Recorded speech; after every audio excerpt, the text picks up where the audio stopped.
777. It's working? We'll try, yeah. Hopefully in a second we'll find out. Okay, hopefully we're back. Amazing. So y'all seen that, and the women have it bad, and the more educated they are, the worse they are with up top. But not just educated women for the most part, but the worse they are with up top. What a mess! Grandpa, tell me about the good old days. Tell me about the good old days.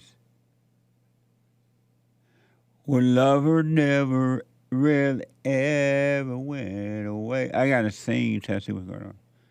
What? It's not yet working? We're live. No, is it working? I know we're live, but barely breathing. Freedom. It's fine, but we're back. Freedom. We're back. Okay, I think we're back. Press 1 if we're back, 2 if we're somewhat back, 3 if we're not back at all. Doesn't it sound like hate? And like, press what?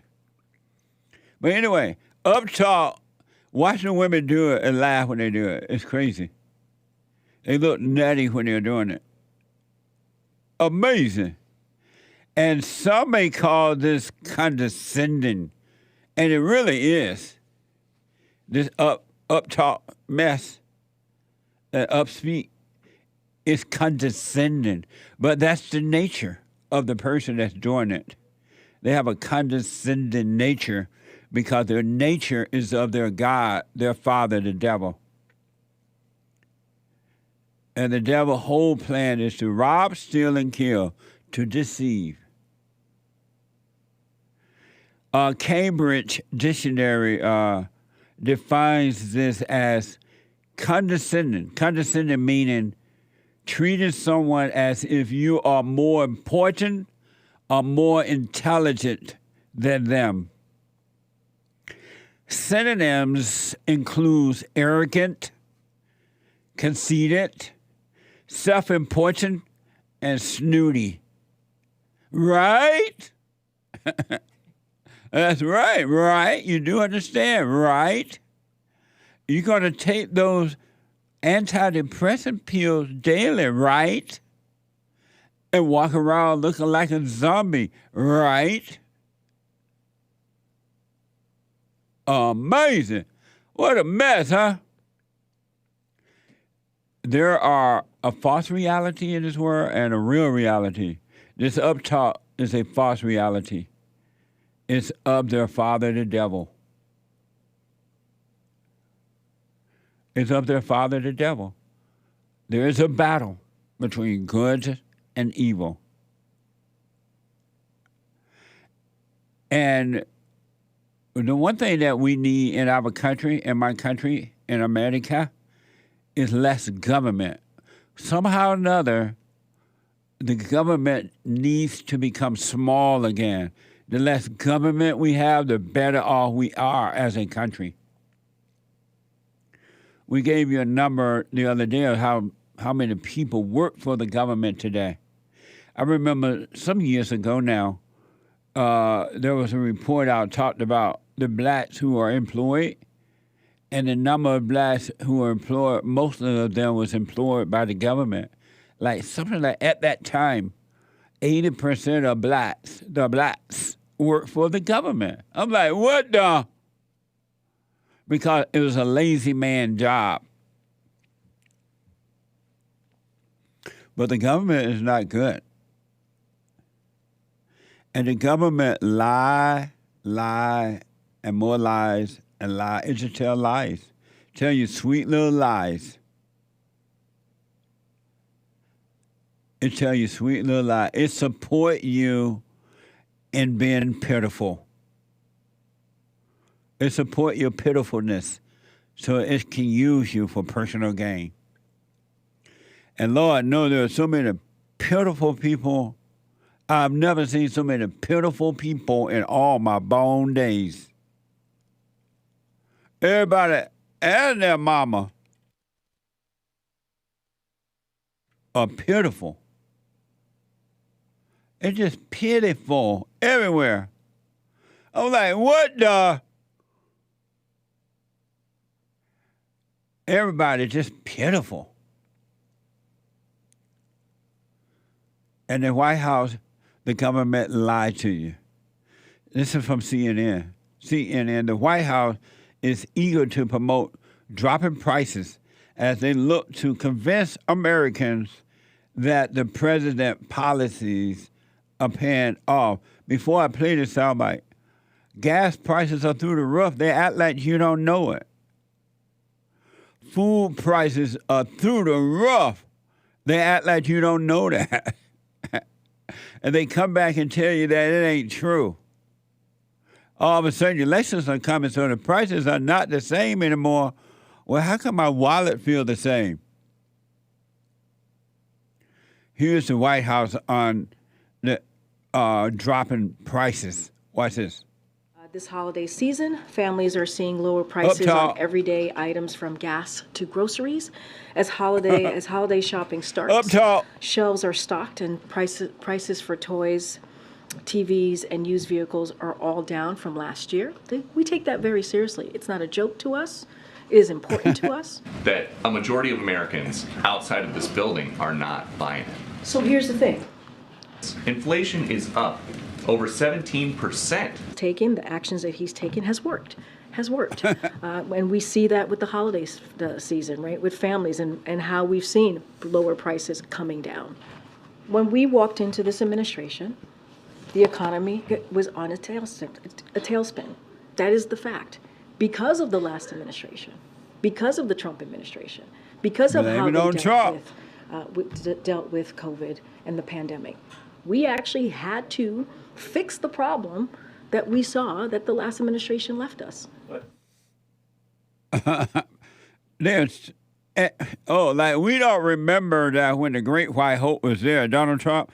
And by the way, since she mentioned the Great White Hope, let me see what he has to say this morning. Oh, Don, you're a little controversial. You're talking about illegal immigration. I said it's illegal. Thank you. Is it legal? Amazing. They always blame it on Trump. One lie after another. It's amazing to me. Just plain old amazing. And the Lord knows this guy's lying, Joe Biden. Joe Biden, you can't hide. And the Lord knows this man is lying. Watch this from CNBC. Joe Biden took aim at cooperation for charging prices, he said, were artificially high. Watch this from the White House. I grew up in a family like many of you where when grocery prices went up, the price of a gallon of gas went up, there was a conversation at the kitchen table. I mean, literally, not figuratively. Those conversations have been going on at kitchen tables all across America for a while now. They're proposing cuts in investments in roads, bridges, the internet, and high-speed internet, the very things that provided from anyway. They're across the board. I don't feel like saying all this. When historians are taking a look at this, looking back at this moment, when they look back on the work we're doing to build the economy from the bottom up and the middle out, to strengthen American supply chains and manufacturing workers all across the country, they're going to say that this was the beginning when America won the competition of the 21st century. I've never been more optimistic about our nation's future. So just keep at it. We're going to lower prices for average Americans all across this country. Thank you, thank you, thank you. How do I get out of here? Which way do I go? Where am I? How do I get out of here? They got me reading all this stuff. I'm frustrated. How do I get out of here? Pitiful people. They try to tell you all of a sudden inflation going down. And you're supposed to believe it. And unfortunately, some people are going to believe it. Some people are going to believe it. But regular people, whatever that means, regular people, they know the truth. Watch this from the New York Post. A mother of two has broken down in tears as she shares that her family is living paycheck to paycheck. Watch this from Fox. I feel like my husband and I are doing everything right. We both have good jobs. I'm a nurse. I'm a registered nurse. I work full-time. He works full-time. We just got paid this past Friday, right? We paid the mortgage, bought some groceries, put some gas in the car. And guys, it is Tuesday, and we have like $200 or $300 to last us until next Friday. I just needed to vent in the moment. I needed to vent to my phone and just, I guess, get the words out of my brain with all the stress that I was feeling. We're all in the same situation with the economy and the price of groceries and gas and just the struggle of middle-class America.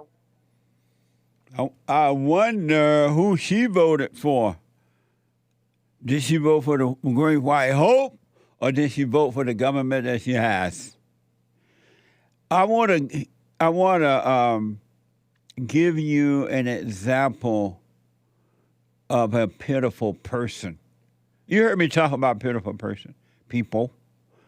I want to let you see and hear what a pitiful person is. An example, this is one real good example. All right, but there are so many more. Here is an example of a pitiful person. This is from the New York Post. A mother of two has broken down in tears as she shared that her family is living paycheck to paycheck. This is an example of a pitiful person. Watch this. I feel like Fox. My husband and I are doing everything right. We both have good jobs. I'm a nurse. I'm a registered nurse. I work full-time. He works full-time. We just got paid this past Friday, right? We paid the mortgage, bought some groceries, put some gas in the car. And guys, it is Tuesday, and we have like $200 or $300 to last us until next Friday. I just needed to vent in the moment. I needed to vent to my phone and just, I guess, get the words out of my brain with all the stress that I was feeling. We're all in the same situation with the economy and the price of groceries and gas and just the struggle of middle-class America. That's a pitiful person. And her husband is pitiful for letting her go on TV and speak in that way. He's pitiful too. It's all an act. There are so many pitiful people in my country today, men and women, pitiful. What a mess. When will you wake up? What will it take to wake you up? What will it take to wake you up? When I come back, I'm taking your phone calls and your super chats.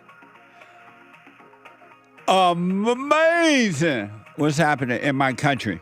It really, really is. I got to take a quick break. When I come back, your phone calls and super chats. 888-7753-773. 888-77-JESSE. Back in a moment.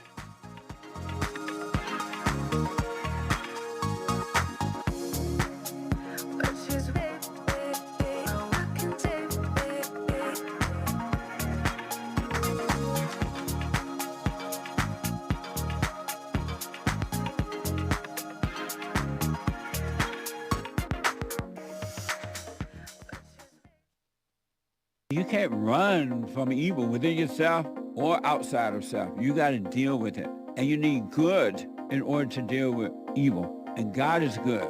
You need to return to the Father, and you'll see within you, he will fight the battle for you. And he will fight it without, because he will show you how to deal with it, and you will have no fear. Love God with all your heart, all your soul, all your might, along with nothing else. Nothing else means yourself, your children, your wife, your things, your ego, your reputation, and all that. You can't care about any of that. The children of anger will use it to control you. But if you love God, he will renew your mind, and none of those things will be before him. And so when they go after you, oh, well, you may take my body, you may take my things, but you're not going to take my soul. And that's a true reality.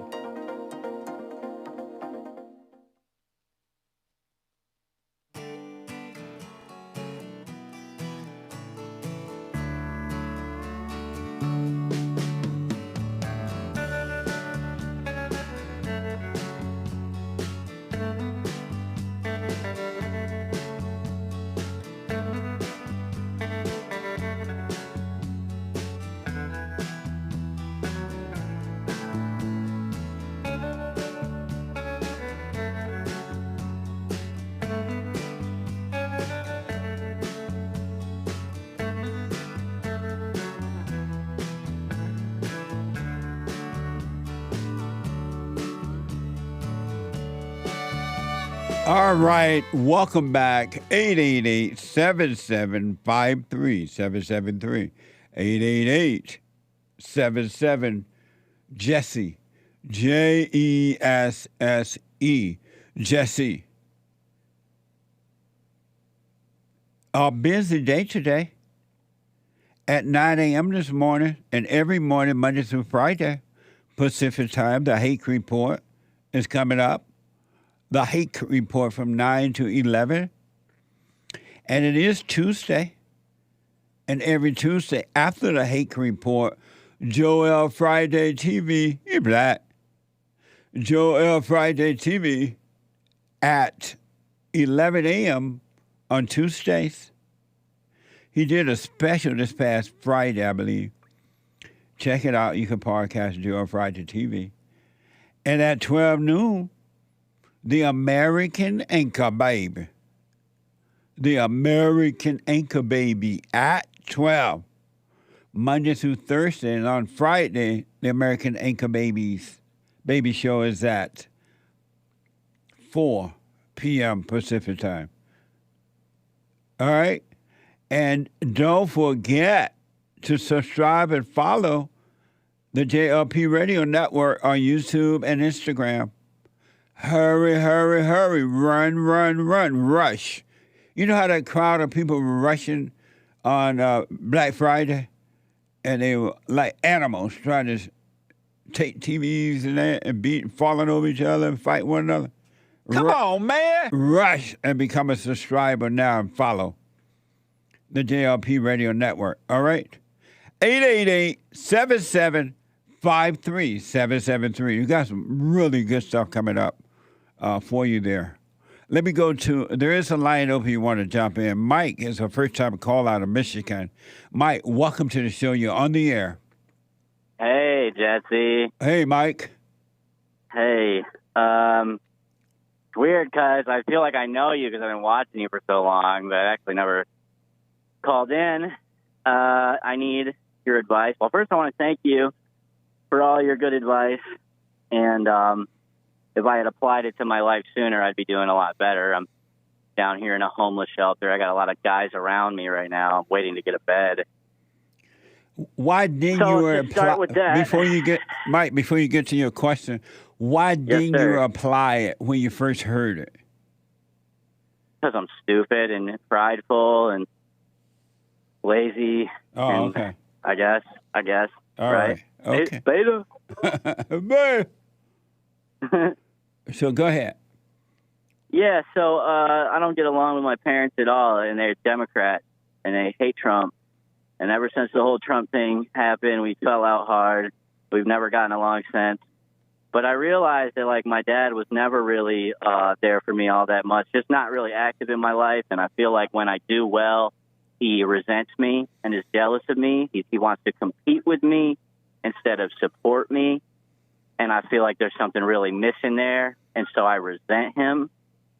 You know what I mean? And they're always very patronizing, like this uptalk thing you're talking about. You know, my dad's always like, my. I just hate the way he talks to me, you know. And then my mom instigates stuff with me, and he always sides with her. She can never do no wrong, you know. And I can't forgive him. I got him blocked. I'm not living with him, at least, and I shouldn't be living with him. I'm way too old. How old are you? I should have a job. I'm 32. Oh, okay. Yeah.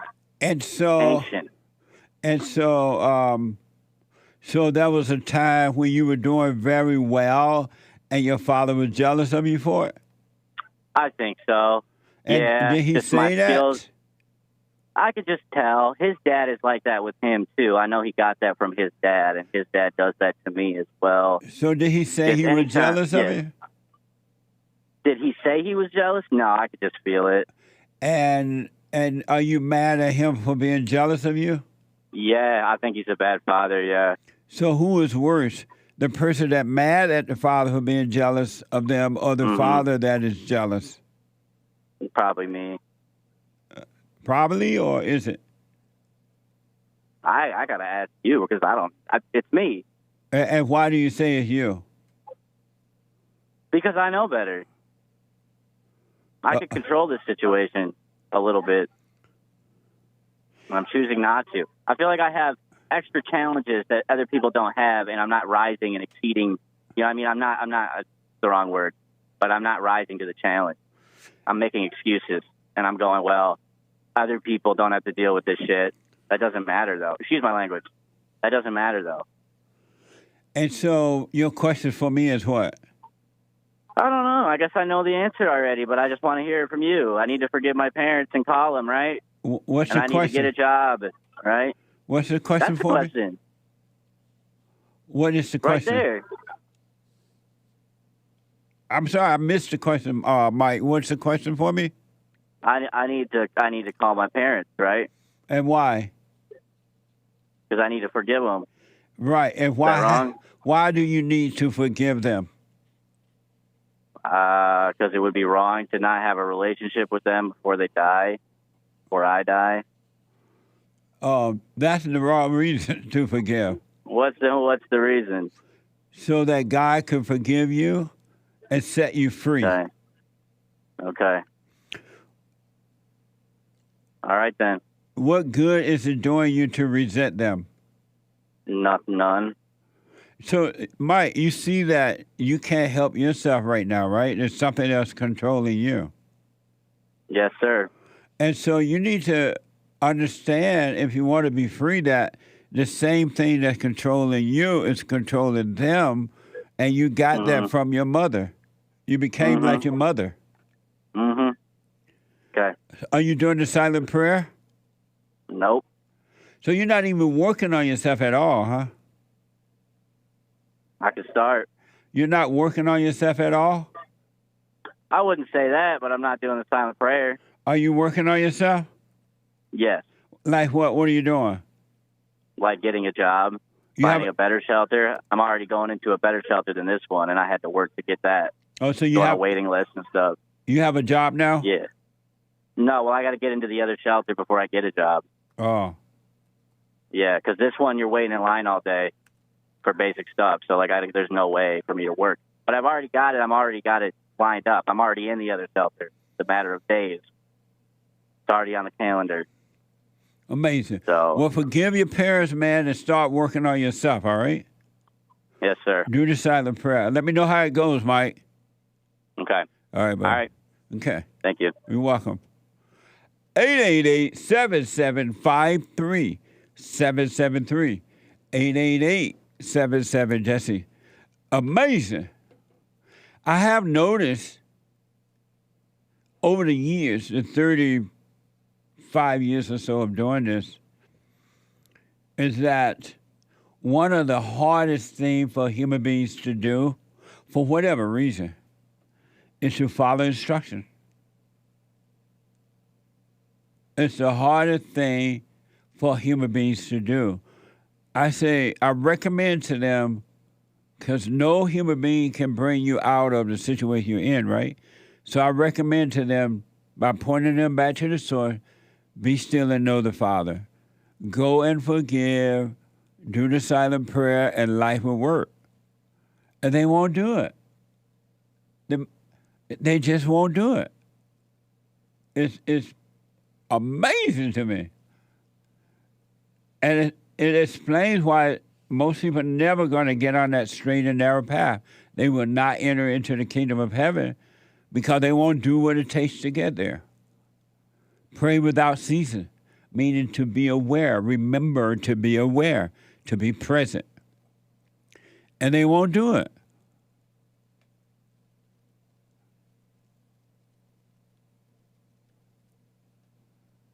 They will not do it.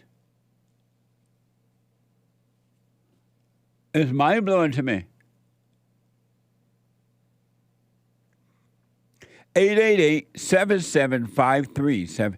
I told one of the assignments I gave in our fellowship one week is to do 4 minutes when you get home from work or wherever.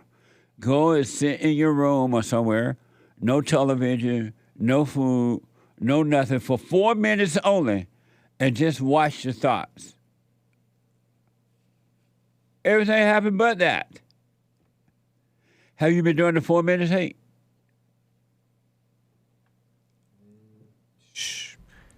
No, not since that first week. It doesn't even cross your mind? It does cross my mind. But you just say forget it. Well, I'm not in a place where I can do it. When it cross your When mind? it cross my mind. Amazing. Yep. Let me go to Avery, a first-time call out of Pennsylvania. Avery, welcome to the show. You're on the air. Hey, how's it going, Jesse? All is well. That's good. Speak up a little bit for me, Avery. Yeah, I'm having a tough time hearing. You having a tough time hearing me? Yeah, my phone's just quiet. Oh, okay. Go ahead. I hear you really good. All right, really well. I just wanted to ask you, Jesse, I've been watching your shows a bit and just hearing all the advice you give to other people and trying to recognize and apply it in my life. And just where I'm at in life and living with my mom and all this, I'm just trying to recognize what to do on my own. How old are you? I'm 21. Do you have a job?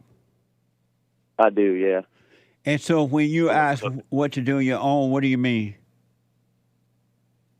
To not be so dependent on her or leaning on to a parent for support in my life. Not at all. Not one iota. As a matter of fact, I don't know your whole condition. You need to see what's going on in your life there.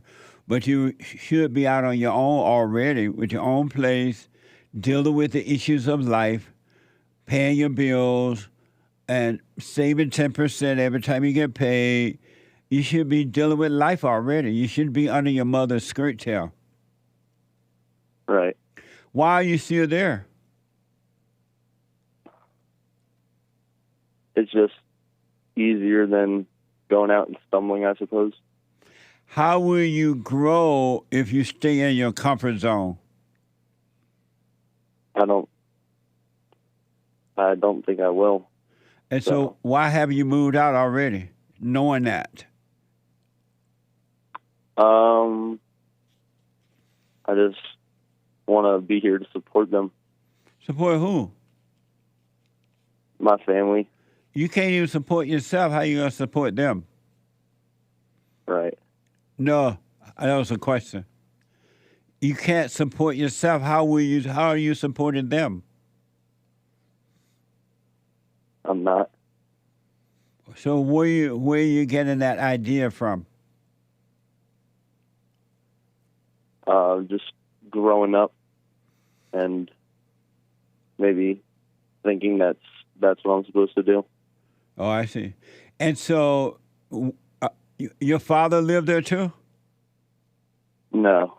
And so are you the oldest? I am the middle child.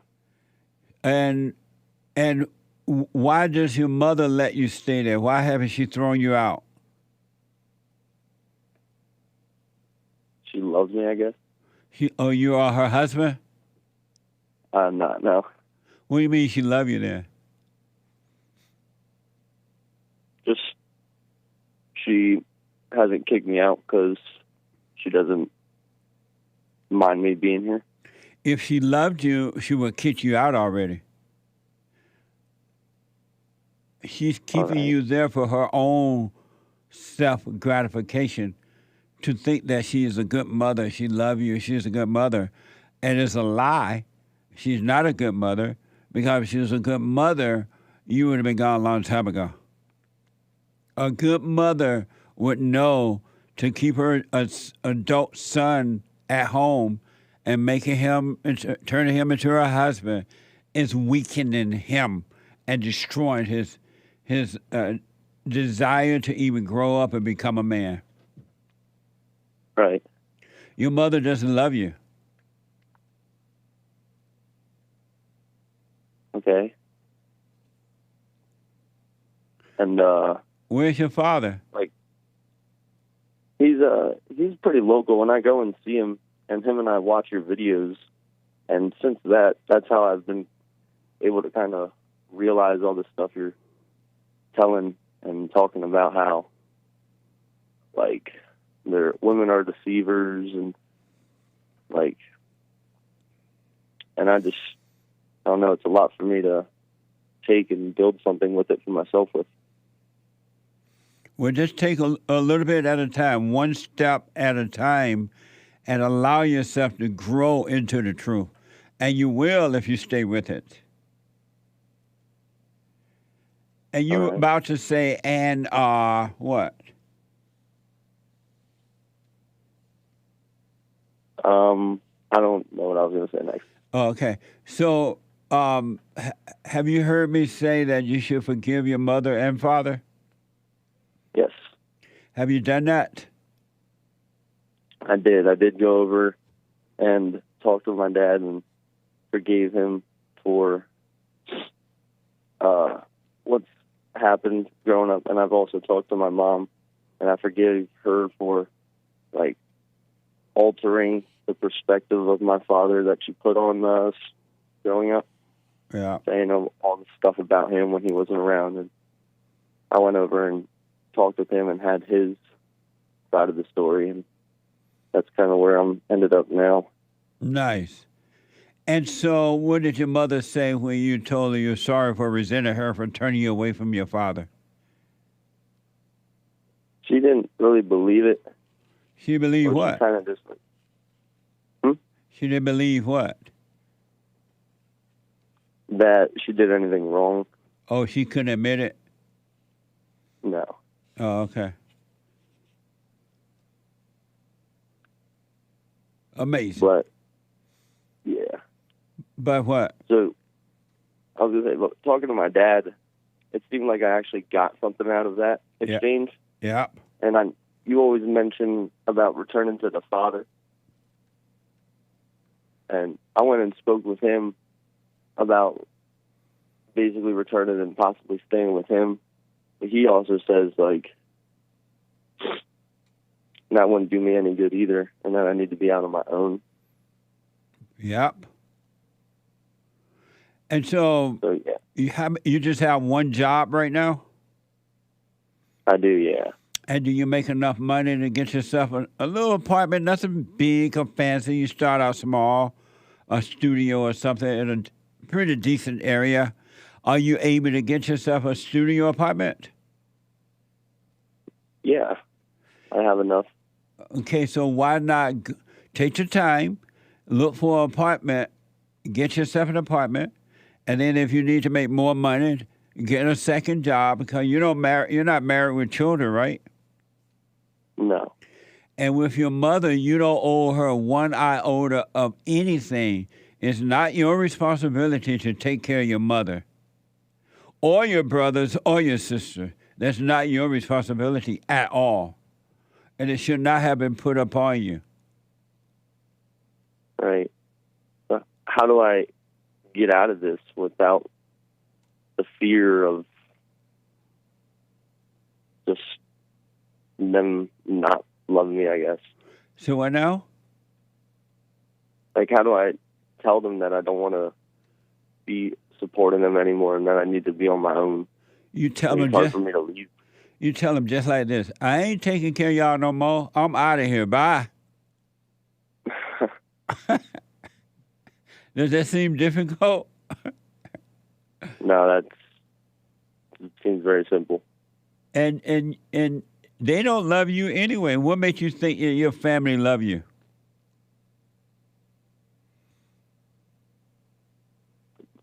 Maybe I just love them too much. You don't love them either. Because if you love them, you would be afraid to depart from them. And if you love them with real love, you wouldn't need their love because you will have love. Your love will come from God. Right. And y'all don't, your family don't love you and you don't love them. It's all an act. Because if they love you and you decide, you know what, I'm moving, I ain't taking care of nobody, no more, I'm out of here. If they love you, they would, oh, that's pretty cool. I'm glad, I wish you well. They wouldn't get mad at you. They would understand that. That would make sense to them. But they don't love you. They are using you as you're using them. All right. How could I know what I'm using them for? You're using them to get fake love. You think they love you, and you think you love them. It's a comfort zone where you're still not happy. Right. Huh. That emotion you feel for them, and they feel for you, is hate. It's not love. Why do we as people do that? Because you've been turned away from God, and Satan is your God. Satan is the woman's God, meaning your mother and all women until they overcome it. And Satan is your God, so you're living in an illusion instead of reality. And you won't live reality until you turn back to the Father. And it doesn't mean you got to live with your earthly father, but you got to love him, meaning that don't be angry at him. And when you love your earthly father, through him, you will return to God and you'll be fine. And then you will have real love, which only comes from God. Human beings don't have love. Human beings only have hate. I've been baptized this month, or last month, and I've been working on my faith and, trying to be a stronger believer. Are you able to hold for me? Yeah. You can hold? Yes, I can. All right, hold on for me. I got to take a break. When I come back, your phone calls and more, and your super chat, 888-7753. 773 is amazing. That hour gone just like that. Quick break. Haken's coming with the hate news, not the fake news, and I'll be back in a moment. Drinking wine and getting tired and shooting out the damn street lights. How does she put up with me? Oh, baby, we got on. Now, I totally disagree with the way things are going, but you can't be angry because that's what the enemy wants. He wants to control you. They do things to make you mad so they can control you. It's like being married. And the wife would do things to make you mad, or she'll do things to make you feel good. And men do that to women too when they want something from the woman, especially sex. They'll make her feel good or they'll make her angry. And the woman's gonna have to say, you don't want to be angry. You want to speak up. You want to disagree with what's going on. It's wrong, but do not be angry. Then you won't have fear. You won't have doubt. You won't have worries. You'll be able to see, but you got to stay away from anger. That's why you must forgive your mothers and your fathers so that you can overcome the spirit of anger. It's a spirit and it's wicked. Nothing good in anger because it has no love, folks. You need love to defeat evil. And love is not a weakness. It's a strength. It's from God. It's His nature.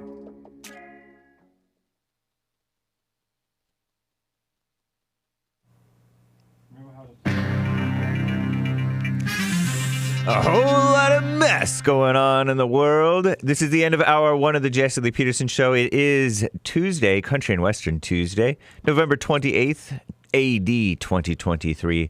JLP will be right back to your calls and more great stories. But first, hake news, not fake news. Or is it fake news? The dictionary is fake news. The far-left female-run outlet The Skim reports authentic was Merriam-Webster's 2023 word of the year. Real ones, no, say the ladies at The Skim. America's oldest dictionary, Merriam-Webster, said that they saw a substantial increase in online searches for authentic, the word, this year. In a world of fake people, fake things like LGBTIQ, fake love, fake racism, fake politicians, and fake news, this is what they get. The interest was driven by stories of conversations and conversations about AI, in part, artificial intelligence, as well as celebrity culture, very authentic, and fake identity, people's imagined identities, and social media, also fake. That's what the dictionary publisher said, because it has a number of meanings, authentic does, not false or imitation, and true to one's own personality, spirit, or character. Although clearly a desirable quality, authentic, says Merriam-Webster, is hard to define and subject to debate. They claimed, without evidence that the line between real and fake became increasingly blurred. One of the runner-ups for the top word was deepfake, interestingly enough. And other top words from 2023 included the internet slang Riz, R-I-Z-Z, short for charisma, which doesn't have a Z, C-H-A-R-I-S-M-A, meaning romantic appeal or charm, and indict, really pronounced indict, which saw a surge in interest after our greatest president, Donald J. Trump, was falsely, fakely indicted or charged in 4 separate legal cases. In 2022, you may recall that the word of the year was gaslighting, a colloquial term for manipulating somebody to cause them to question their own realities or beliefs. Isn't that interesting? Maybe not. Israel-Palestine war drama. The Hamas-Israel truce in Gaza, according to Commie Nonsense Network, CNN, has been extended by 2 additional days, officials said on Monday. Under the agreement, Hamas will release 10 hostages each day in exchange for Israel releasing Palestinian detainees. So said a senior Israeli advisor. The initial 4-day truce was slated to end today. It marked the first major diplomatic breakthrough in the conflict, bringing a temporary respite, if you're American, or respite, if you are English, British, to the besieged enclave and allowing humanitarian aid into that region. Hamas has so far released 69 hostages. Israel has released 150 Palestinians from prison. Still, Israel believes that there are 173 people taken October 7th who remain trapped in Gaza. Approaching 2 months later, said Prime Minister Benjamin Netanyahu's office to Commie Nonsense Today. The far-left female-run outlet The Skim, speaking of Israel, says Elon Musk traveled to Israel after coming under fire for endorsing an anti-Semitic, quote-unquote, conspiracy theory on X, which is mainstream media fake news, by the way. It was benign, basic factual information. Musk toured a town attacked by Hamas on October 7th and held a conversation with Israel's prime minister, Based Bibi. He wants to help rebuild Gaza after the war, Elon Musk does. Isn't that nice? And he discussed potential deployment of Starlink, that's the satellite that gives you internet, or it gives Ukraine internet, over Israel and Gaza. The visit came as advertisers have pulled their ads from the social media platform X, formerly known as Twitter, potentially costing the company up to $75 million. X is suing at Media Matters over the fake smears of anti-Semitism, which doesn't even exist. Rosalind Carter's funeral is today. U.S. presidents, except for our greatest president, Donald J. Trump, but the First Lady, our greatest First Lady, Melania Trump, will be there in attendance, I heard from Fox News. But she's the First Lady. Rosalind was the First Lady. Now she's dead. Rest in peace, Jimmy Carter's wife. I'm James Hake.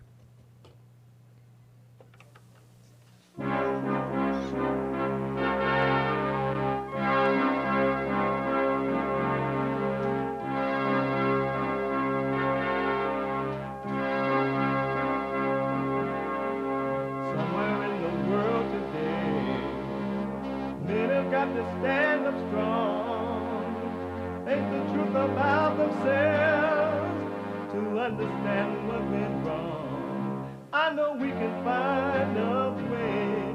I know we can find a way. I know we can find a way to stand up, stand up,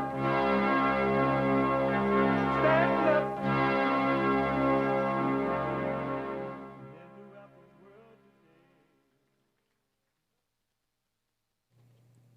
Uniting the races with truth instead of dividing them with lies. We're also rebuilding the family by rebuilding the man. I'm Jesse Lee Peterson. Welcome to the second hour of the show today. There's a line open if you want to jump in there real fast at 888-7753-773, 888-77-JESSE, Jesse. Jesse, my biblical question for this week: what distinguishes you from other people? What distinguishes you from other people? We have every way that you can watch and support the show listed on jesseleepeterson.com/show. jesseleepeterson.com/show. You can also listen to the show on your iPad or iPhone anywhere in the world. If you're not able to sit and watch the show right now because you're busy or whatever, call the listen line at Untalk Stream Live at 641-793-1500. 641-793-1500. And don't forget to follow us on cozy.tv/JLP. Cozy.tv/JLP and JLP Talk on X. JLP Talk on X. Like, follow, ring the bell, and do all the stuff y'all know how to do. And I do appreciate it. To comment, to donate and have your comments read out loud, go to buymeacoffee.com/JLP Talk. buymeacoffee.com/JLP Talk and rebuildingthemand.com. Rebuildingthemand.com. It's Tuesday. It's the second hour of the Tuesday show already. And it is country and Mexican Western. I say Mexican, I got all this stuff on the mule right there. What's the gold digging? Country and Western Tuesday. All my thoughts, well, they've all been lies. They let me down every single time because the devil's been making homes inside my head. The good, the bad, the glad, the sad. If I could let them all go and give them to God, well, maybe he'd take this anger from my soul. And I'd shine like a light that's too bright to see. And I could lean on God so he could lean on me. Forgiveness, righteous, perfect peace. Amazing. Amazing. I want to go back to Avery, a first time call out of Pennsylvania, 21 years old, and he trying to decide, should he get away from his mama? Avery. Jesse. So, Avery, you right now, you're 21, right? Yes.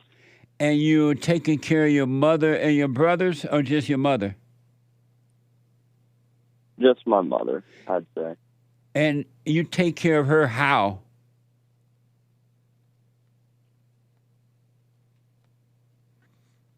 I occasionally pay a bill when she's not able to. And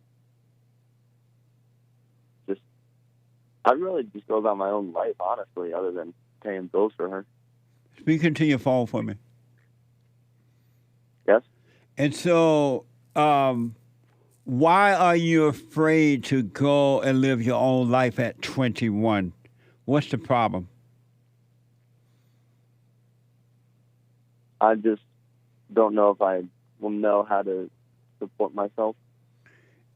What do you mean by that? Like going out and having to pay bills on my own and do a lot of stuff on my own. I haven't seen much of that in my life, and it's hard for me to stand up for myself.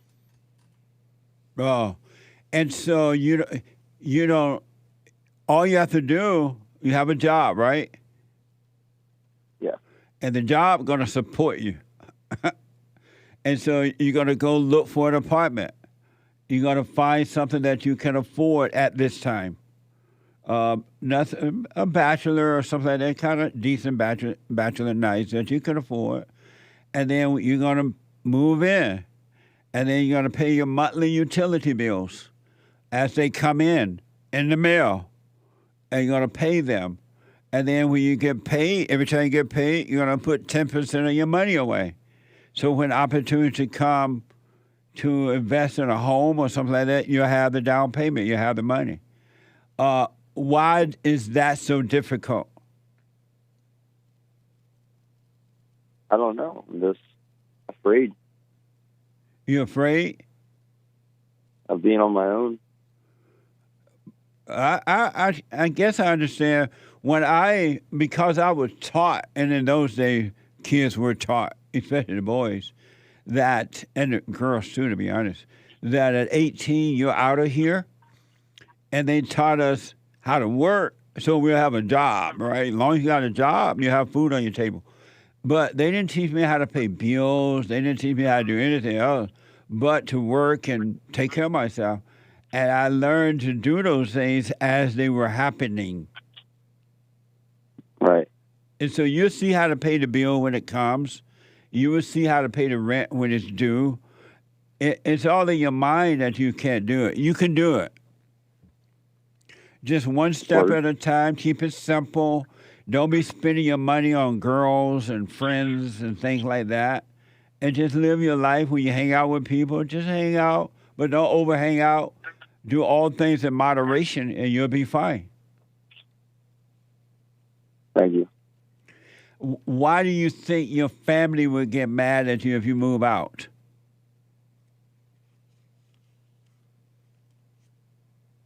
I don't know. Maybe I don't know. I really don't know. Are you doing the silent prayer? You heard me talk about the silent prayer?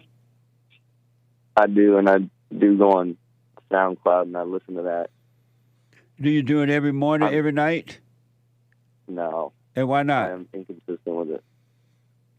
I want to encourage you, Avery, to do it every morning and every night, because the only reason you have fear about going out and living your life is you believe in thoughts. And all thoughts are all lies all the time about anything. You're in your imagination right now, and it's setting you up. Right. Your father live by himself? He does not, no. He has a girlfriend. Oh, okay. Start doing the silent prayer and get out and start making a life for yourself. Go to rebuildingtheman.com/prayer or silentprayer.video. You know how to find it.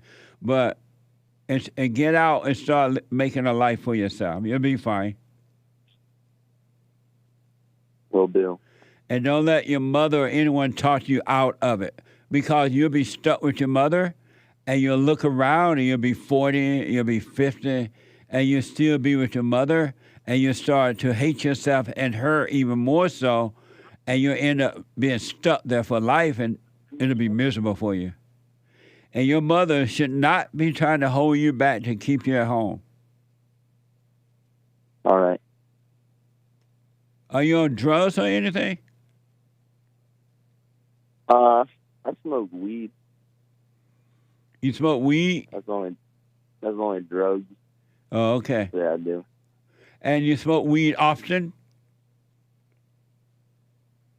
Yeah, pretty often. And why do you smoke so much of it?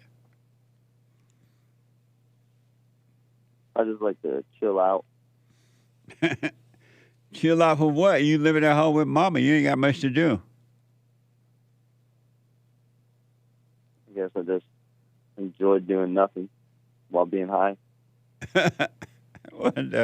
Are you black or white? I'm white. You white. You white. So here's what I recommend, buddy.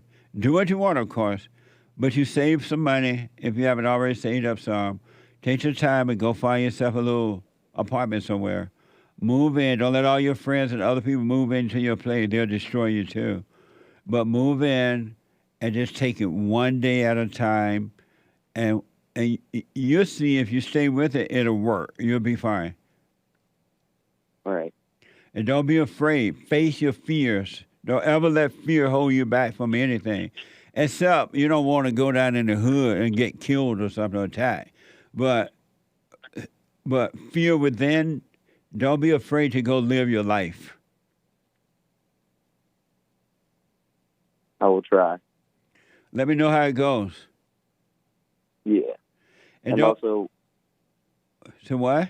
How you talk about, like, beta males and alpha males, I really do recognize I do have beta, like, qualities, and I'm not as alpha as I can be, so that's why I wanted to call you today and just thank you for, enlightening me. You're welcome, and you'll overcome being a beta as you're overcoming the nature of your mother.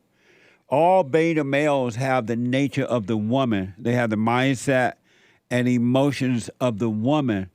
And that's why when you forgive your father, you return back to him and through him to God, and you develop the Afro nature, which is perfect love and no fear. But that'll happen on its own. But make sure you do the silent prayer. You take your time.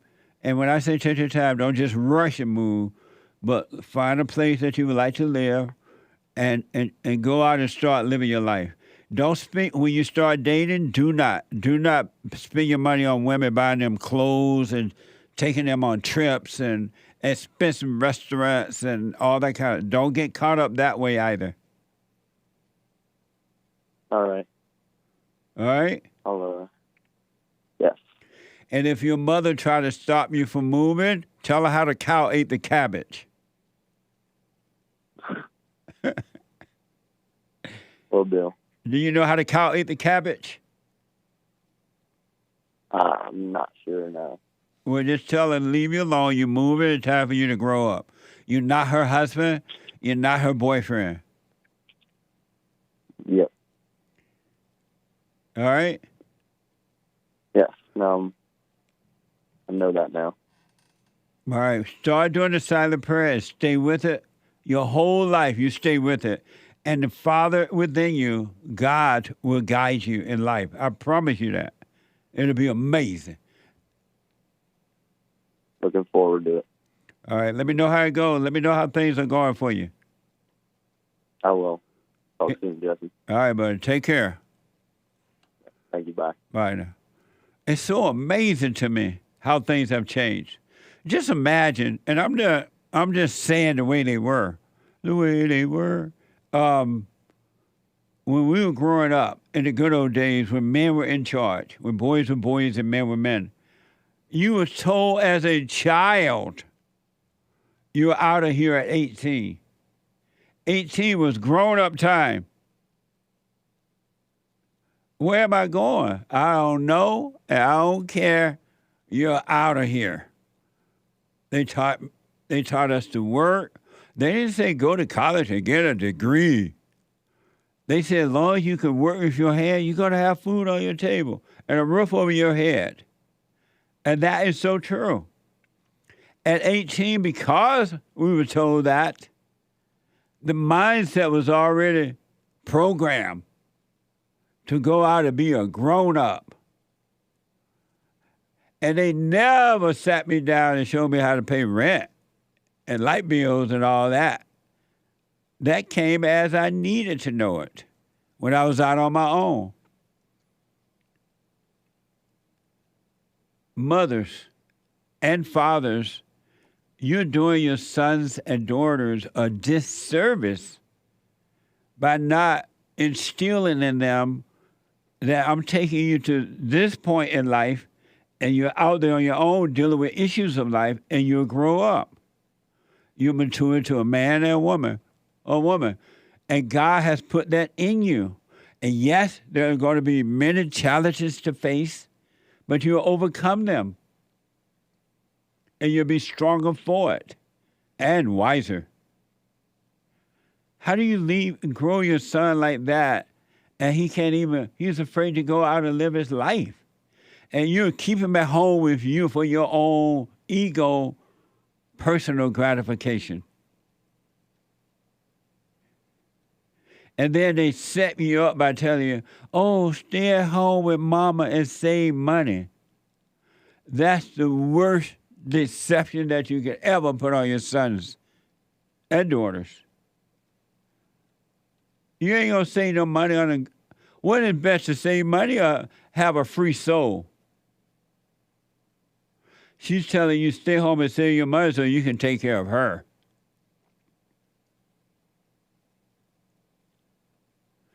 Drop the anger and get away from mama. And you don't have to go over mama's house every holiday either. Go when you want to go. Don't go because mama's expecting you to show up. Go when you want to go. Don't go out of guilt and don't go out of false love. You're a grown man. I almost cuss. I almost said the A word. It was like right here. You're a grown man. You are now in control of your life. You know old mama, you know old daddy. You're just supposed not to resent them because they couldn't help it. So that you don't go through the same kind of hell. But you ain't got to run over there every holiday, talk to mama every day on the phone and all that mess. That doesn't even make sense.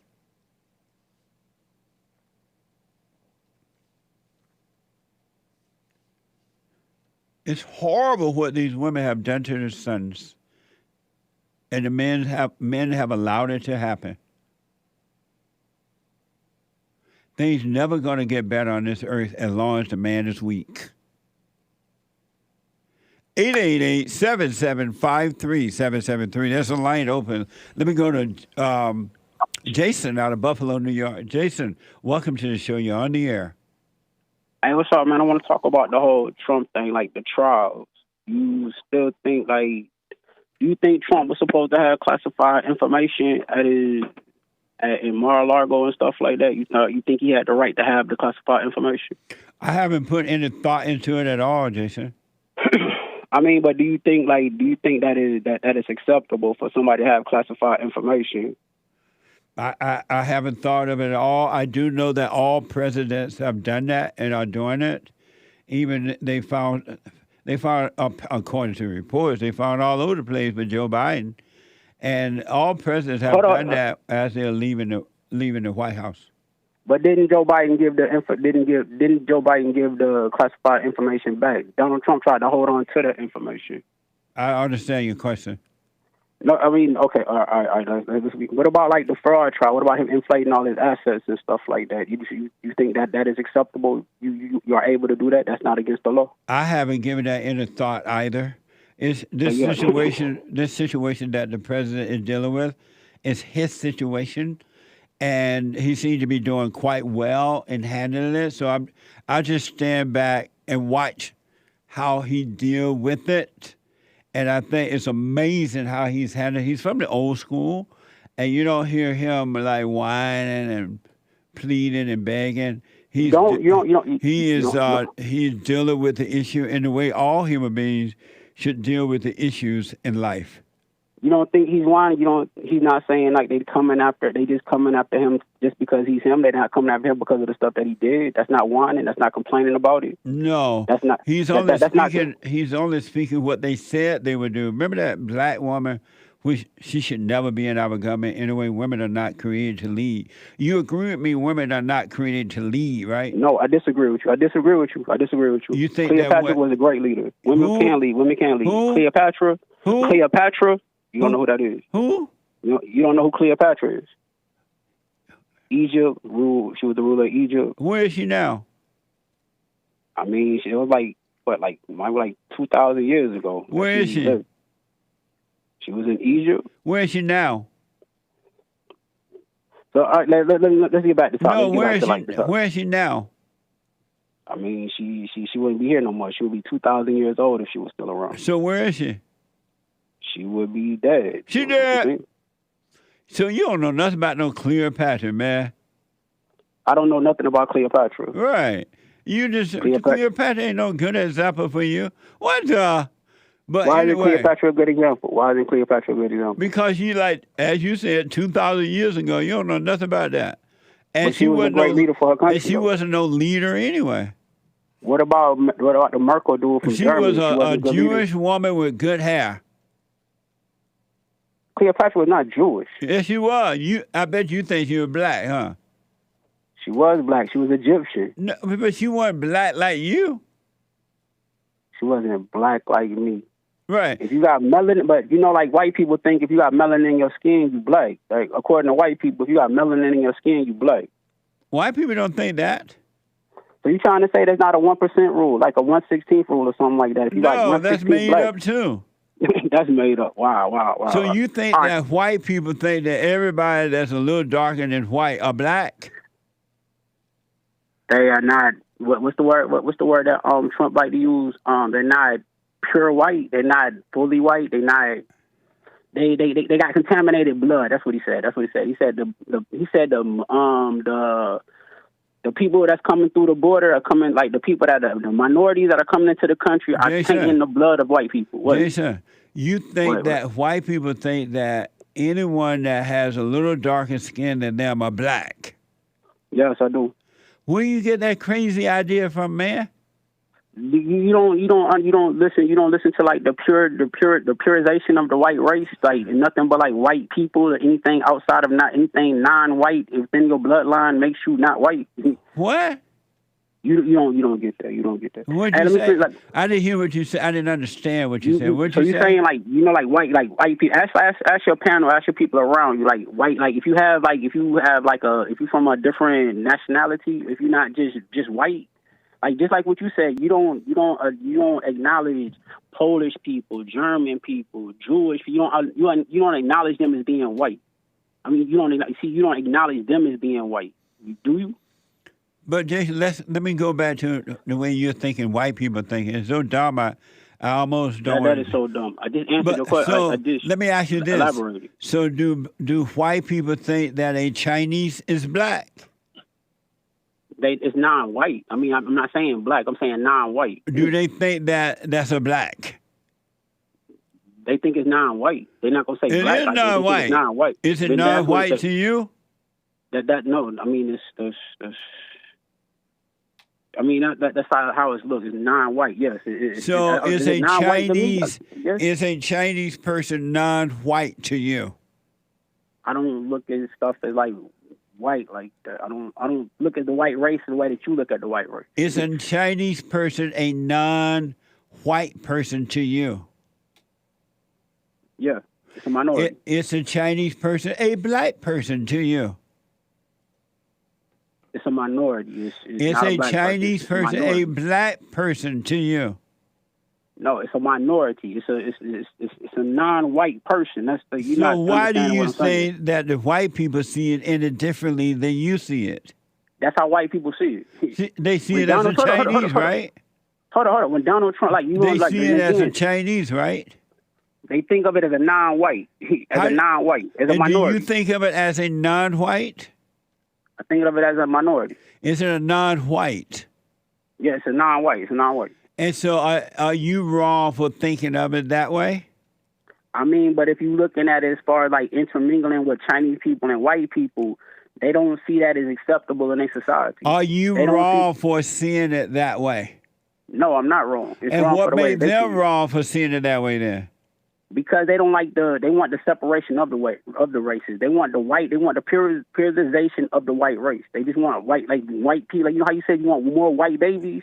So you're not saying like mixed babies. You're not saying black and white people having babies, or like Chinese people and white people making When babies. the last time you heard majority of white people saying that? When have I heard the last? I mean, Donald Trump just said it when he said. When the last time you heard majority of white people saying things like that? Do you think Donald Trump represents the majority of white people? Donald Trump represents America. He represents Donald Trump first and America. But let me ask, when have you heard? Hold on. When have you heard majority? You think America's a white country though? What? You think America's a white country though? You think America's a white country? You asking me? I'm asking you. You think America's a white country, right? That's for sure. Absolutely. Okay. I'm nervous that we're losing that. Ain't going to be a colored country. It ain't going to be nothing but hell. But let me go back. Let me go back. By 2050, y'all will be the minority in this country. Are you happy about that? Yes, I am. And so you want to live in a hood all over the country? What you mean a hood over the country? You don't think there's flourishing neighborhoods of non-white people? No. So you don't think there's like no neighborhoods where there's a majority of non-white people that are flourishing and doing good? No. All right, that's true. I mean, there are many Jewish towns and stuff like that. You don't consider white people. That's white. Flourishing. Those are white. Hold on. So wait a minute. So now Jewish are white people. Before you said Jewish wasn't white people. Jewish are Jewish, but they white in skin color. Not all Jews are white. I know. I've seen some of the kind of color, but they ain't black, and they don't even identify with the blacks. They don't identify with blacks. So you don't know, they don't even like the blacks. So you don't know dark-skinned Jewish people. What? You never seen. I know a whole lot of them now. Yes, but they don't like black people. They don't like. So you're saying dark-skinned Jewish people don't like black people? Right. Where's your example? Where's your reference to that? I would like to look that up. I would like to find that out because I don't think it's like that. I think minorities stick together with my other minorities. Where you get that from? What's a minority? A minority? You know how you say white people are the majority in this country, so anything non-white would be a minority. What do you mean? That doesn't even make sense. What are you talking about? If you say like no, what am I talking about? You just said that you was afraid of white people losing the country, right? I ain't just said that. I've been saying that forever. Now, first of all, you're not supposed to fear. With your God, you're not supposed to fear anything. And with your God, you're not supposed to look past the future, Did I say I have fear of it? Yes, you did. That's what you said. I don't mean I don't feel the fear. I have concern that when white people become minority in their own country, this whole country will become a ghetto. You think the whole country will become a ghetto? Look at what do the blacks do when they take over the white neighborhood? What happens to the neighborhood? Blacks do what do the blacks do? You saying there are no flourishing black neighborhoods? No, you didn't answer that question. What do the blacks do when the white people give them their neighborhoods? First of all, you say give them. I don't think that's the correct. I don't think they giving them neighborhoods and stuff like that, but it's like when they move into the neighborhoods. Yes. Some neighborhood, in all situations, and the white people leave. The white people leave the neighborhood and leave the blacks there. What happens to the neighborhood? The neighborhood flourish. There are communities birth. Communities are birthed from that. What? Communities are birthed. There are black communities that are flourishing. Birth. They flourish. They grow out of that. They come out of that. You said they birth. Birth. They grow out of that. They turn into like thriving communities and what? Stuff like that. Just because you don't see it. I'm talking about when the blacks take over, man. I ain't talking about when the Chinese and the other normal people take over. Come on, man. Let me give you an example. You know Atlanta, right? You know Atlanta, right? Atlanta, right? Don't mention Atlanta. Hell. No, like hold on. Let me take a quick break. Back in a moment.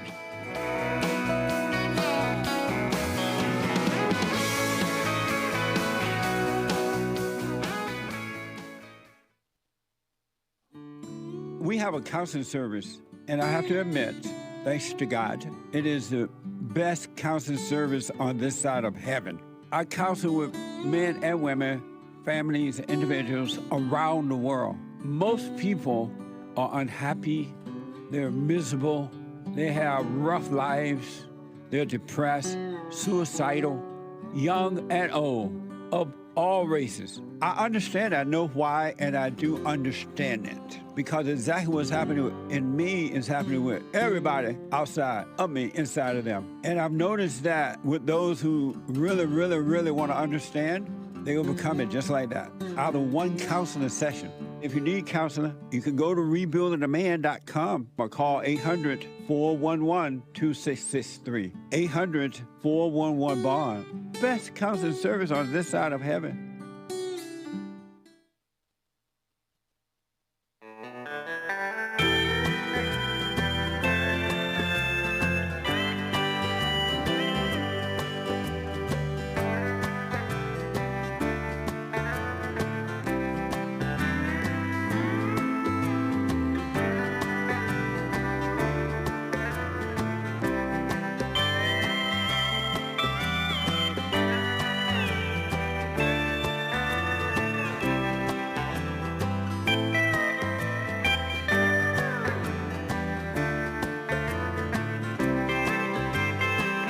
Miles away from home, away from home, away from home. 3 more miles and I'll be gone. Yes, I'm 500 miles away from home. Away from home, away from home. 3 more miles and I'll be gone. Yes, I'm 500 miles away from home. Amazing. Country and Western music is the best. It's a bomb. Whatever that means. Huh? The bomb? The bomb. Right? Yeah. That's how you say it. Yeah, that's how I say it. What? The bomb. What'd I say? A bomb? Oh, it's the bomb. Yeah. What the? From like 1995. 500 miles away from home. 3 more miles and I'll be gone. Anyway, real fast. Real fast what? Real fast, Jesse. Personal shout out. It's holiday time now, right? Personal shout out. It's a bum, B-U-M, right? The bum. Bum? I don't know. Whatever y'all be saying. What? B-O-M-B. Oh, Joel spelled B-U. I should have known that spelling was wrong. Oh, a bum. He black. Bomb like Arabs. What? The bomb. Joel is using new lingo, I guess. And No, we're Joel using can't spell. 30-year-old lingo. Joel can't spell. He used the same language. No. He black.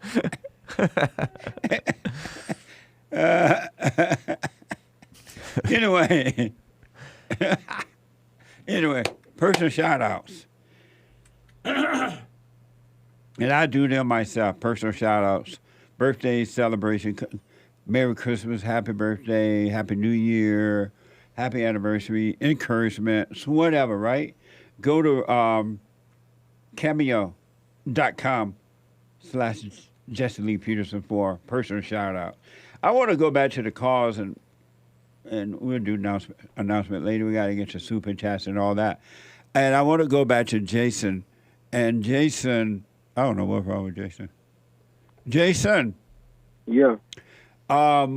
So do you understand that when my concern about white people leaving their own country, in that if white people were become the minority in their own country, then their country will become a ghetto?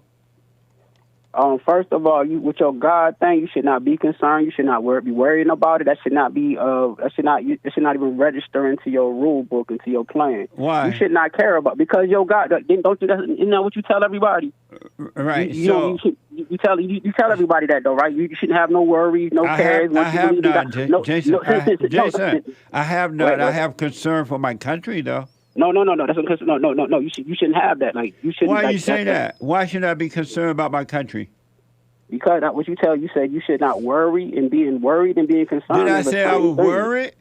It's the same thing. Being concerned. I mean, no, it's not. Having an uncertainty about what's going to go on. No, I don't have an uncertainty. I know for a fact. You're not happy with it. You're not happy with it. I know for a fact that if white people give up their country, the blacks would turn it into a ghetto. That's a fact. You would no. You would You would have you would have an issue with that happening. You would have a problem with that. I don't. So hold on. So you're saying you wouldn't have a problem with it? So you're saying you wouldn't have a problem? You know why I with don't have a problem with it? I don't want it to happen, but I don't have a problem. You know why? Then you're not supposed to want when you got God. When you got God, you're not supposed to want anything. How do you know that? How do you know that? That's what you tell everybody. I'm playing inside you. The stuff that you say. I'm playing inside your words. I didn't think you knew what you were talking about. You're right. No, I'm playing inside your words. I'm playing inside your words. Let me do this. I'm playing inside your words. Let me do this. I'm not worried about it. You know why? May I tell you why? Go ahead. You said you're not worried, but you just said you're concerned. So all of a sudden, you don't lost the concern. I'm concerned, but not worried. And the reason why is because Elon Musk, he's white, right? He's already trying to figure out how we can live up in space, right? And so I'm saving my money to go up there with the first shipload, so I can buy me some. I'm gonna buy me some land up there before the rest of the white people get there, because the land gonna go up, and I already have me a little piece. So what you're saying is you the money, the donation that you get from people, like the money you threw in the donation. We're gonna use that on Earth. I'm talking about when I go to outer space. No, the money that you use, that you get from people. That's Do you donate? Go to outer space. Do you donate? I've donated $1 to you, so that's why I get to talk about where did my dollar go? When you donate $1? It was about 6 months ago. I was on here and I told you I donated $1. Now I don't have $1. So that's what I'm saying. Like, all that money you raised for that building fund. Jason, hold on because of time. Will you hold on for a minute? All right. Somebody want to talk to you. Do you want to talk to someone else? It don't matter. It don't matter. I got time today. You got time. What the? William from California want to talk to you. All right. Hey, William, you're on with Jason. Hey, how you doing, Jason? Good morning to you, brother. Good morning. Hey, what's up, man? Let me ask you something, man, and I'm going to tell you something. Don't play with me, okay? You need to get off this radio. Who are you? Yeah, that's no, hold on. Listen first. Listen and learn. Okay? I know you're playing games. Who playing? Father, where's your daddy at, first of all? My dad dead, man. So don't even try to come on me on nothing stupid. Where is your My dad dead, stupid. My dad dead. So what else you got? Dad is stupid? No, you stupid. You trying to son me. You asking me where my dad at like you about to son me. You're not about to son me. I'm a grown man. You're not about to son me. I'm telling you. You need to quit calling this radio station playing games. No, I don't. No, I'm going to keep calling you. You're going to tell me what to do. I'm definitely telling you what to do. No, you're not. I'm going to call tomorrow. Stop calling this radio station. This is a damn shame. But he could. I'm going to call tomorrow. I'm going to call tomorrow. William. Just a minute. Hey, William.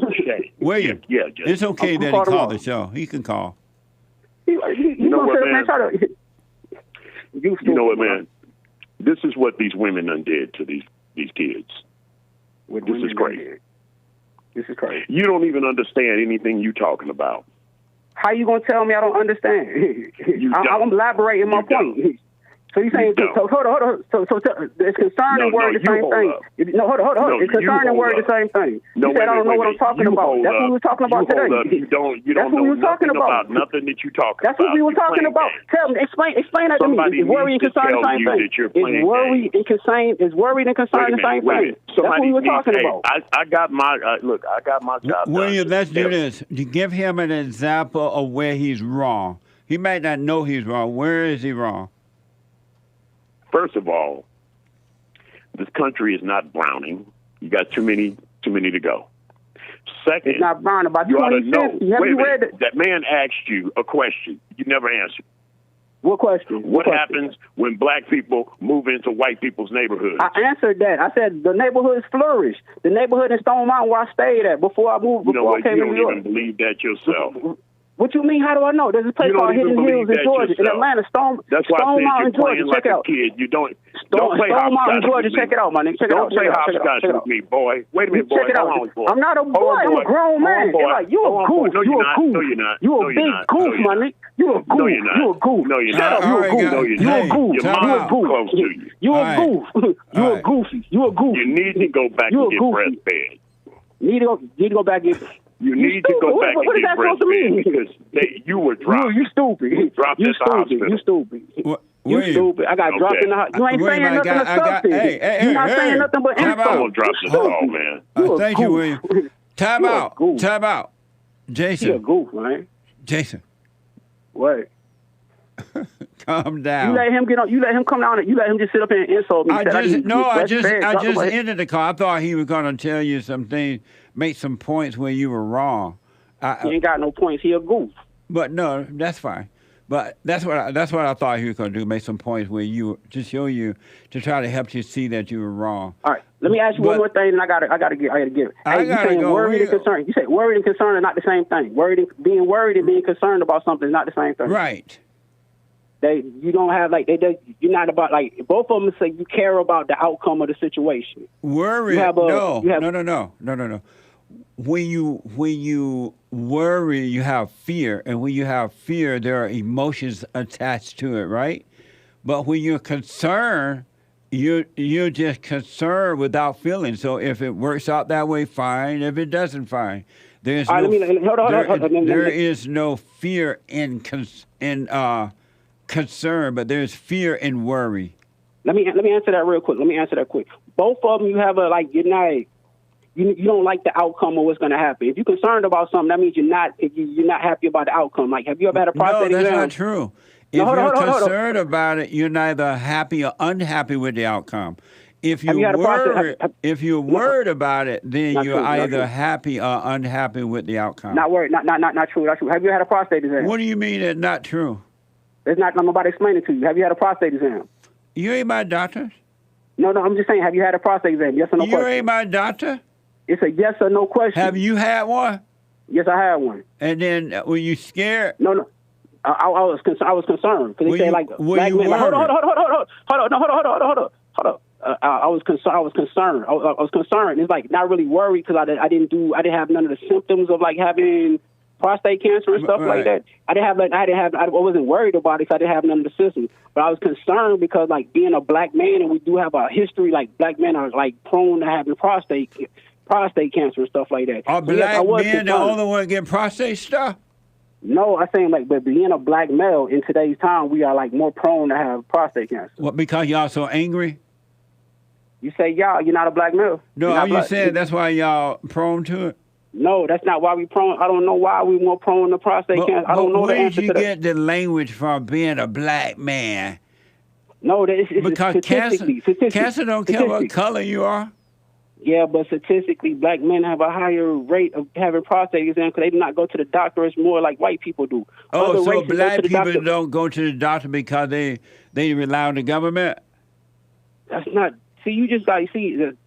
All right, man, I'm going to call you tomorrow because Goof told me not to call you tomorrow. I'm going to call you tomorrow. I got something else I got to do, but I'll holler at you about this tomorrow. All right, buddy. Thank you. What the? 888-7753-773. What the? Super chat. Super chats. Over on buymeacoffee.com/JLP Talk yesterday, Hassan's dog bought 3 saying, "I'm hungry." Thank you. Amazing. Hassan dog is hungry. Thank you. Adam bought a coffee yesterday. "Hey, Jesse, I have a vice, the big M, that keeps coming around that I hate so much, but I keep doing it from time to time, almost like a boomerang. It's been happening since I was 14. The way I see women now are totally different from how I used to see them. I don't glorify them at all anymore, so whatever. Or whatsoever. Not so whatever. Whatsoever. Hake can't read sometimes. But I still find myself looking at them. The crazy thing about it is I don't even want to do what happens, but I still do it. It's insane. I hate it so much. My question is, I know that I'm not the thoughts, nor am I the feelings that I get, but is it me that chooses to do that over and over again?" It's totally 100% not you. No doubt about it. It's not you. The only thing you're doing wrong, you believe that is you, so you're hating it. And when you hate it, you're giving it life, because that's the nature of the devil, is for you to hate. And when you hate, you're giving life to evil. And it becomes stronger in you because you have identified with it as you by hating it. Have no opinion about it. Just see it. But have no opinion, knowing that you're not your thoughts, you're not your feelings, you're not your body, right? It's to see what's going on, and seeing it will change it. It will change your nature, because that vice that you have is the nature of the devil. And your nature will change to God's nature, and you'll be fine. But don't hate it. It's enough to see it, and don't judge it. Have no opinion about it at all. I don't care what the thoughts trying to tell you about it, and the emotions, or what someone else trying to tell you about it. Don't believe it. It's the old nature that will die if you stay with it. All right? Stop judging it. Stop hating it. Have no opinion. We are not supposed to have opinions. As human beings, we were not created to have opinions. So let it pass. Thank you. Someone bought you 3 coffees. Yesterday's church, meaning it was yesterday they gave the super chat. Sunday's church was deeper than deep. It takes a lot of work to be nothing, as one of the members commented. This stuff is difficult, but God is revealing a path. A mustard seed is all you need. Yeah, that is so true. And it does... It's difficult for people to see because they are so identified with not seeing. And they believe not seeing is seeing. And so when you start to see, it's so difficult because you've identified with not seeing.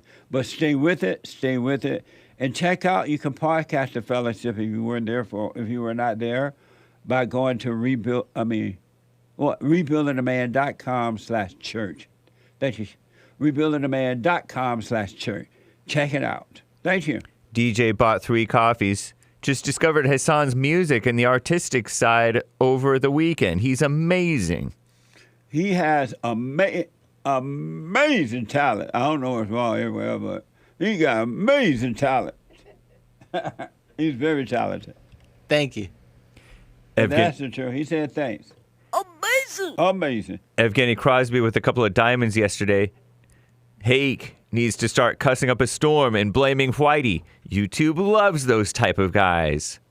Because Hake got a strike. I'm not on YouTube right now. Oh, thank you. Someone bought a coffee. Hey, guys. This one is for both Jesse and Hake. Have you been noticing that a certain podcast host and his wife have been posting all videos about Jesse? Might be pretty cool if they're willing to come on. Just a suggestion. Thank you. I appreciate it. Thank you. Shout out to the yesterday's top. Yeah, I have heard about it. I have heard about it, by the way. Nice. Yeah.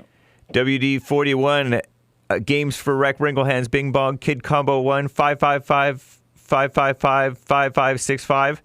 That sounds like a phone number. Don't dial that number. GG_Cash, Potleaf. Thank you for the top contributors yesterday on D Live. Appreciate it. Moving on to today's Super Chat. Someone bought a coffee. I've heard you say don't worry about walking the straight and narrow. But isn't it that God's commandments are meant to keep us on the straight and narrow? What now? I've heard you say don't worry about walking on the straight and narrow. But isn't it that God's commandments are meant to keep us on the straight and narrow? Isn't that God commandments? Yeah. Aren't God's commandments meant to keep us on the straight and narrow? What does that mean? I don't quite understand the question. You say don't worry about being on the straight and narrow. Right. But doesn't God command us stuff to keep us on the straight and narrow? If you worry about it, you're not going to be able to do it. It's when you stop worrying about it, you'll be able to do it. You're not supposed to worry about anything. You're not supposed to be anything. You're not supposed to try to control anything. You're just a living being. And anyone that worry will never be on the straight and narrow path, because worrying is of your father, the devil. Worrying is playing God. Worrying is having the impression that you of yourself can do something, or you of yourself know something, and you don't. So worrying is not going to do it. I can promise you that. When you let go, then you'll be able to do it. Thank you. Tim Scott, the real one, not to be confused with the Rhino. Not the beta. Donated on Cash App for the new equipment fund. Thank you. Chalice gave appreciate that. Yeah. Chalice gave 1, 2, 3, 4 Cash Apps saying thanks each time. Very nice. Thank you, Chalice. Jalen also gave a donation on Cash App. Thank you. No message. Thank you. Lay Wendy over on Rumble gave a Rumble rant saying, I went and forgave my dad yesterday. I've been wanting to do for months, but I was too scared. It was amazing. Double exclamation mark. Red heart emoji. I was just so scared. You did the right thing. You faced that fear. Now face all other fears that will come in your mind. Just face it. Relax and go through it. Go through hell, and heaven is on the other side. And anyone that has fear is living in hell. So right on, do the silent prayer, and stay with it, stay with it, stay with it. I can't express the importance of staying with it. Stay with it. Amazing.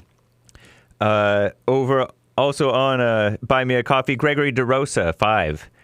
Jesse, I'm reporting from Miami. The line at the DMV, the $22 million government workers are mostly black mamas, speckled with young minorities, made the cut.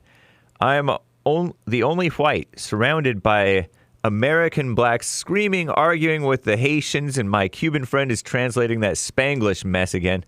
Little Ron needs to come back home and send these people OUT out. I agree. What a mess. And it's like that at the post office. It's like that at the banks here and in other parts of the country. Wherever the blacks are taking over, and I'm not just, and not all blacks, not all, because I remember in the good old days when boys were boys and men were men, blacks were very professional. They were polite. They gave the best services they could give because they were in control of their own lives at that time. Now they are pitiful. Blacks are and not all but most, are a pitiful people. Thank you.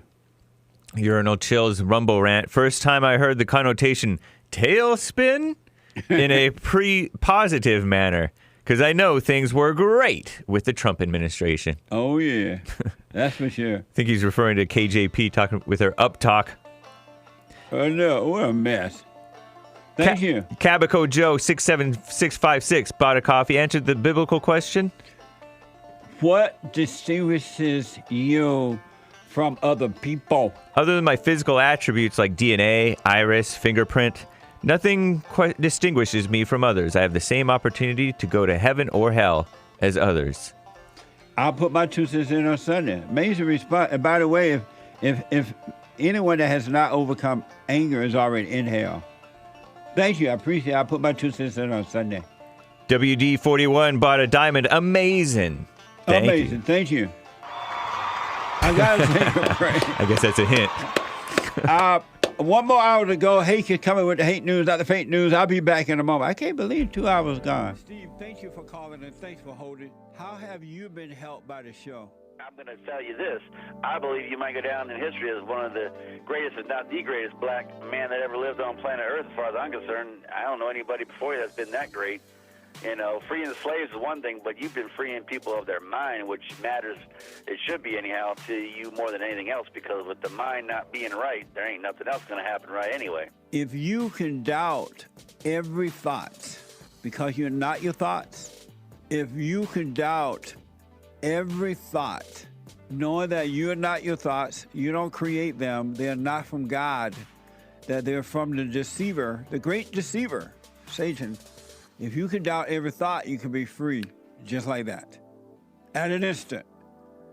Bring every thought into captivity. It's so amazing.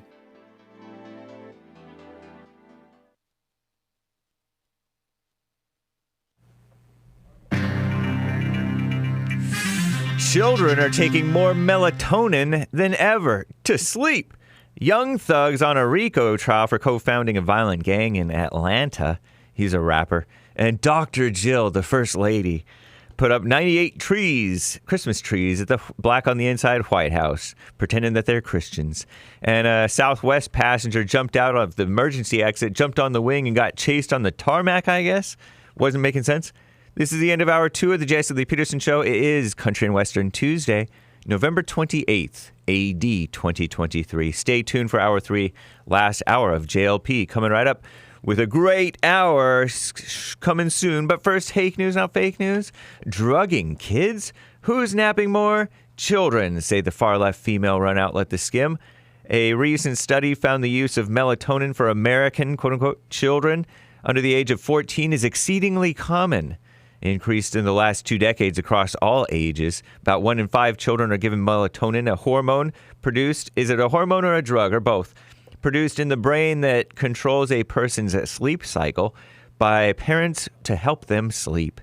Earlier this year, the American Academy of Sleep Medicine issued a health advisory to parents against giving the supplement to children and encouraged them to seek out a doctor before doing so. On some occasions, they do end up in intensive care from over-ingestion. Most who over-ingest have no symptoms. Oh, he's an actual thug? Young Thug's trial is starting, say the far-left females at The Skim. Yesterday, the Grammy-winning rapper's trial for racketeering got underway. Born Jeffrey Lamar Williams, age 32, not so young anymore. About Joel Friday's age. Joel Friday TV right after Hake today. It's Tuesday. Joel Friday TV. 6 known children from Young Thug. Pioneer of the mumble rap micro-genre. He's being accused of co-founding a violent street gang in Atlanta. Last year, Williams was arrested. Jeffrey Lamar Williams, arrested and charged with 8 counts, including conspiracy to break a federal law, RICO, intended to combat organized crime. Prosecutors say the record label YSL is actually a front for a gang connected to the National Bloods gang. They're also using his lyrics as evidence of the gang's existence. Some co-defendants already taken plea deals. Williams has pleaded not guilty on all charges. Jeffrey Williams, Young Thug guy. Unchristian White House. 98 Christmas trees are meticulously placed throughout the Black on the Inside White House this year. First Lady Dr. Jill Biden unveiled the official holiday decor on Monday after hundreds of volunteers transformed the historic halls into a winter wonderland. A lot of riffraff among the airline passengers. We commend our flight and ground crews for their swift actions, said Southwest Airlines, according to CNN, issuing a statement following the odd disturbance on Sunday at New Orleans Airport. Southwest aircraft was stationary at a gate. A man opened the emergency exit door, jumped onto the plane's wing, creating a frantic chase on the tarmac. That's the runway. Authorities quickly subdued the passenger and said he appeared incoherent and not fully aware of his surroundings. Watch out for the riffraff. Can't keep out the riffraff. Climate propaganda based Biden not participating? Nice. So-called presidents, corrupt, crooked Joe Biden, not expected to attend the opening of the global COP28 climate summit in Dubai this week, according to the Black on the Inside White House schedule of the so-called president's events. Biden's absence has the potential to frustrate climate activists, both at home and abroad. Some have called into question the effectiveness of the International Climate Summit process. Chinese President Xi Jinping, something like that, is not expected to travel to the gathering, expected to be attended by nearly 200 other countries. U.S. and China recently announced a major climate agreement, jointly reducing their planet-warming pollution. Give me a break. China just dwarfs America's mess. Anyway, there was a tunnel collapse in India, I think. Yeah, 41 workers are trapped, according to CNN, I believe. The men have been trapped since November 12th, when part of the tunnel they were helping construct in the country's state gave way, one of the states, blocking their only exit with more than 200 feet of broken rock, concrete, and twisted metal. So we're pulling for you. It's been like 2 or 3 weeks. Wow. I'm James Hake. Now back to JLP. Hour 2, 3.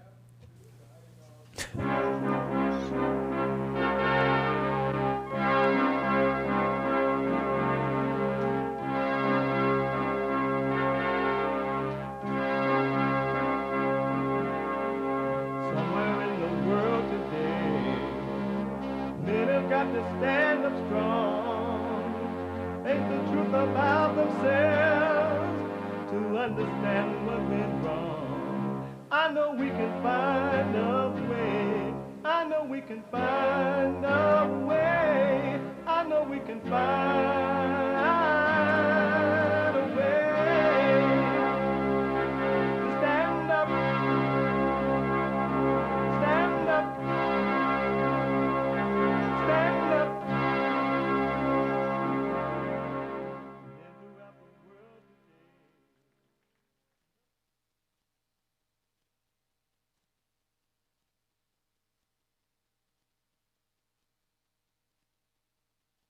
Uniting the races with truth instead of dividing them with lies.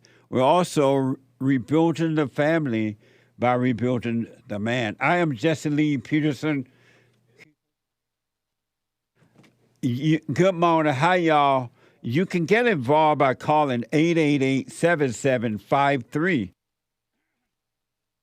773 888-77-JESSE. JESSE. My biblical question for this week: what distinguishes you from other people? What distinguishes you from other people? Isn't that an amazing question? Yes, Jesse, that is an amazing question. We have every way that you can watch and support the show listed on jesseleepeterson.com/show. jesseleepeterson.com/show. And if you're out and about anywhere in the world, you can listen to the show. If you're not able to sit and watch it as it is happening, you can podcast it, of course, but you can be listening while you're doing what you're doing, whatever it is you're doing, by calling the listen line at 641-793-1500. 641-793-1500 on your iPhone or iPad. And don't forget to follow us, Jesse Lee Peterson on Instagram and JLP Talk on X. Jesse Lee Peterson on Instagram and JLP Talk on X. And to donate and have your comments read out loud, go to buymeacoffee.com/JLP Talk, buymeacoffee.com/JLP Talk, or rebuildingtheman.com. And you can also go to Bond JLP on Cash App. Bond JLP on Cash App. All right? We're supposed to be having my friend Bill Lockwood at this hour, but they're having a little difficult. He's having difficulties in getting done. So I'm going to go back to Bill is here the last hour, the last Tuesday of every month, right? So this is the last Tuesday. But it is Tuesday. It is Country and Western Tuesday. All my thoughts, well, they've all been lies. They let me down every single time because the devil's been making homes inside my head. The good, the bad, the glad, the sad. If I could let them all go and give them to God, well, maybe he'd take this anger from my soul, and I'd shine like a light that's too bright to see. And I could lean on God so he could lean on me. Forgiveness, righteous, perfect peace.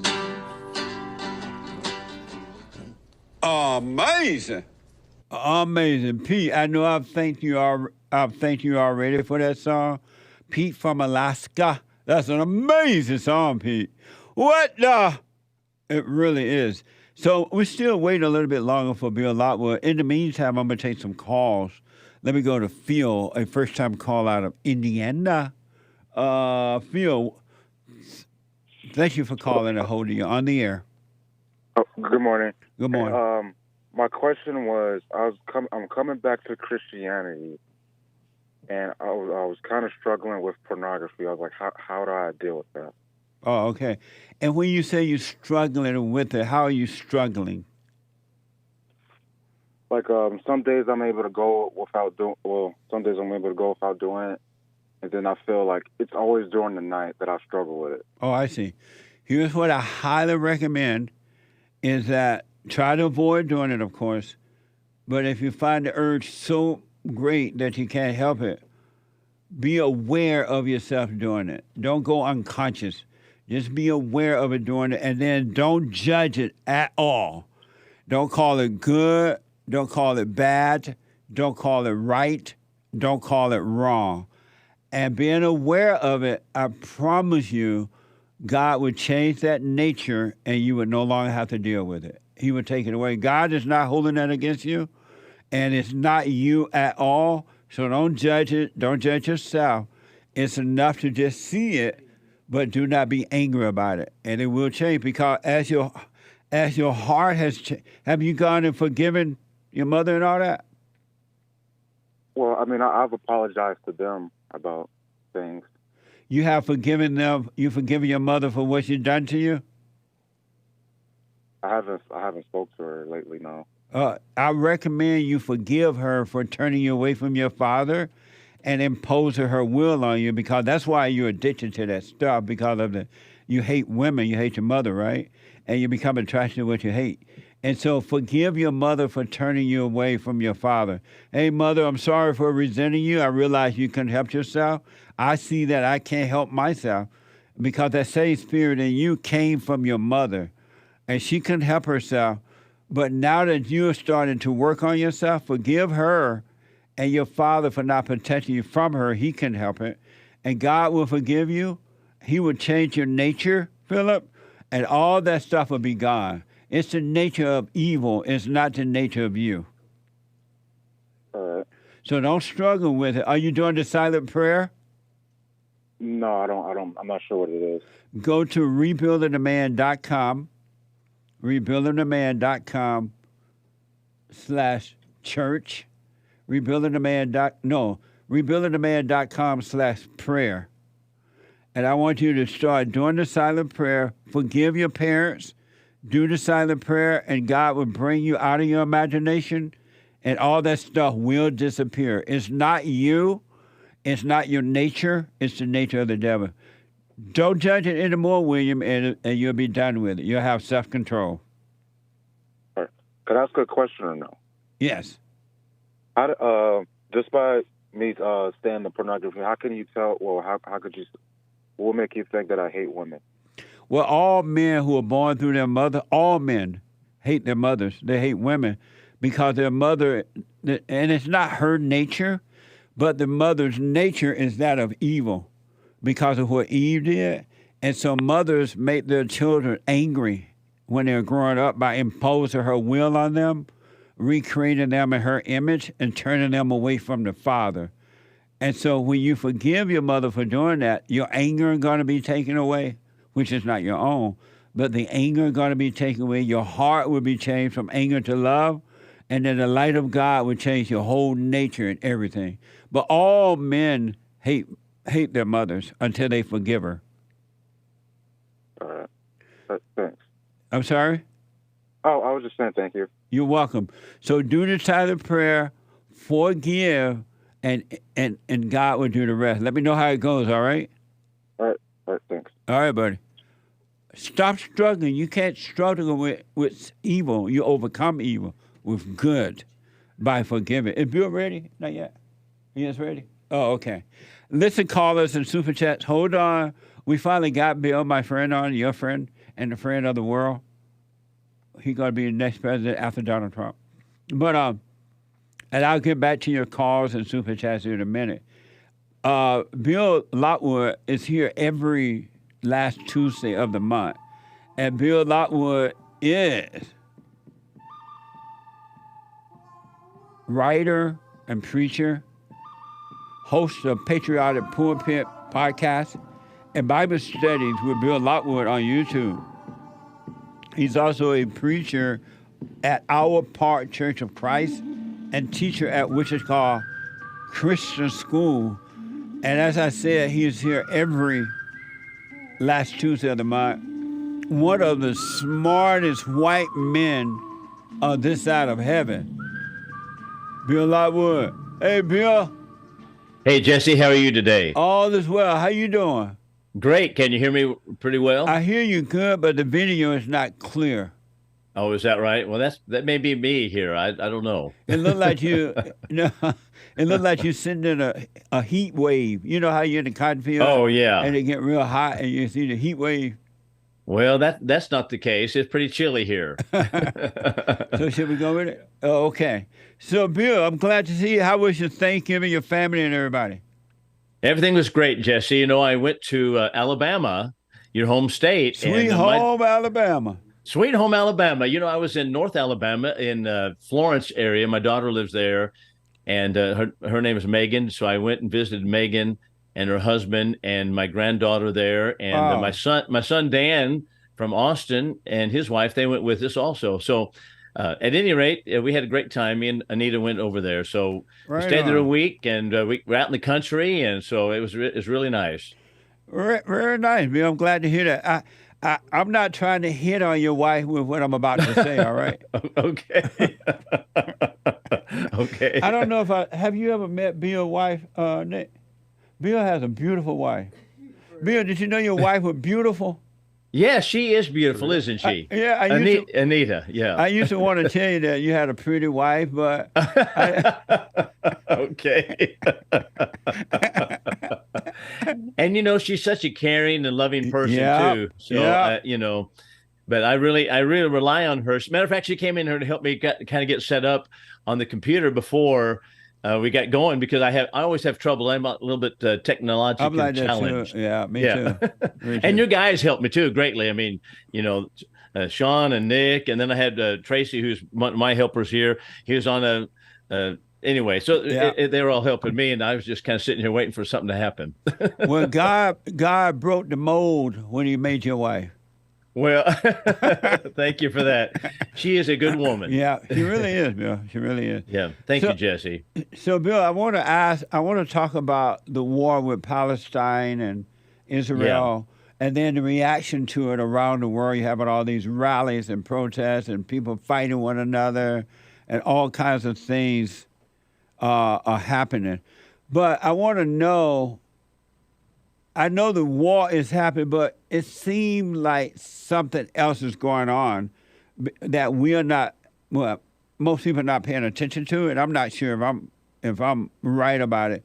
But I noticed that in all the white countries, white people are hated.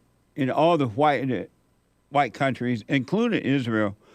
Is there something else going on that we're not paying attention to? You mean like white people being hated? Yeah, white people being hated, and in the white countries now, as they're doing with Israel, they're calling them indigenous people. That they took the land and all that, and they seem to be accusing Israel of taking the land in the same way they're accusing white people in white countries of taking the land, and all the people, not all, but most of the people, color, seem to be joining together and going after not only white people, but the Jews or anyone that's white and living in the land or whatever. Is there more to this than what we're seeing? Well, I do believe that communism has dominated, and Islam basically is a communistic system with the religious edge is all that it is. And so I believe that is exactly the case, referring to communism and the desire to break down societies. I mean, America has been about, just thinking about America here, I'm not talking about all the world, but America has been about self-loathing and self-hating for the last 100 years, practically, as you know, as the world of academia has hated America. They've portrayed America as, you know, the horrible people who took the Indian land. So you can't even talk to people anymore without them saying, "Yeah, we did wrong. And well, I you know, okay, so let's say that's true. I disagree. Matter of fact, on that question, I will say that is absolutely a misreading of history. Yeah. You know what? the Indian culture, and this may get people going, but I'd like to have anybody deny it successfully, and that is the Indian culture did not believe in land ownership. They take pride in believing that, the earth belongs to everybody and no one owns anything, and private property is not part of the Indian culture. It was not part of the Native American culture. And that is why there was no production, there was no advancement of a culture, because advancement of culture is based upon the God-given ability to privately own property. Most people in the world right now are squatters. They are squatting all over the world, in South Africa, in Asia, in South America, all over the continent of Africa, actually in Egypt. Everywhere, most people live on squatting. They're squatting on land. That means you cannot have any production. You cannot have any, because you don't have any collateral to borrow any money. No one's going to come out and put power on your property. For example, who's going to come out and put power on your property if it's not your property and you might disappear tomorrow? Yeah. So people, I say all of that because that's how the Indians in America live. They have no private property. There's no private property rights that are backed up by a court system. And therefore, they were so backward in advancement. They were not advancing at all. It only came about because we have the culture of the Europeans who came here with the concept of private property rights, and which is a God-given right. And it was simply a clash of cultures. And it wasn't about, we stole Indian land. They didn't believe in property ownership. How can you steal what they don't have? That's right. So, for example, the Sioux Indians took the Blackfoot territory in northern Montana. So then they had other Indian tribes pushing other ones around. Who owned the property? To whom shall we give it back? Are we to give it back to a certain tribe? They were at war with one another. How is that going? It's ridiculous to think about. So I guess back to the question, and that is, what's happening is communism, which denies private property rights, has actually taken hold of the cultures of academia and the cultures in Europe, academia in America, and have absolutely destroyed the concept of God-given rights, which was represented by the European culture. Yeah. Even though I'm not justifying everything that Europeans did, but it was represented by the European cultures. Amazing. I have noticed that the white culture seemed to be the only one. It seemed, I could be wrong, that believe in individual rights, that believe in freedom, that believe in land ownership.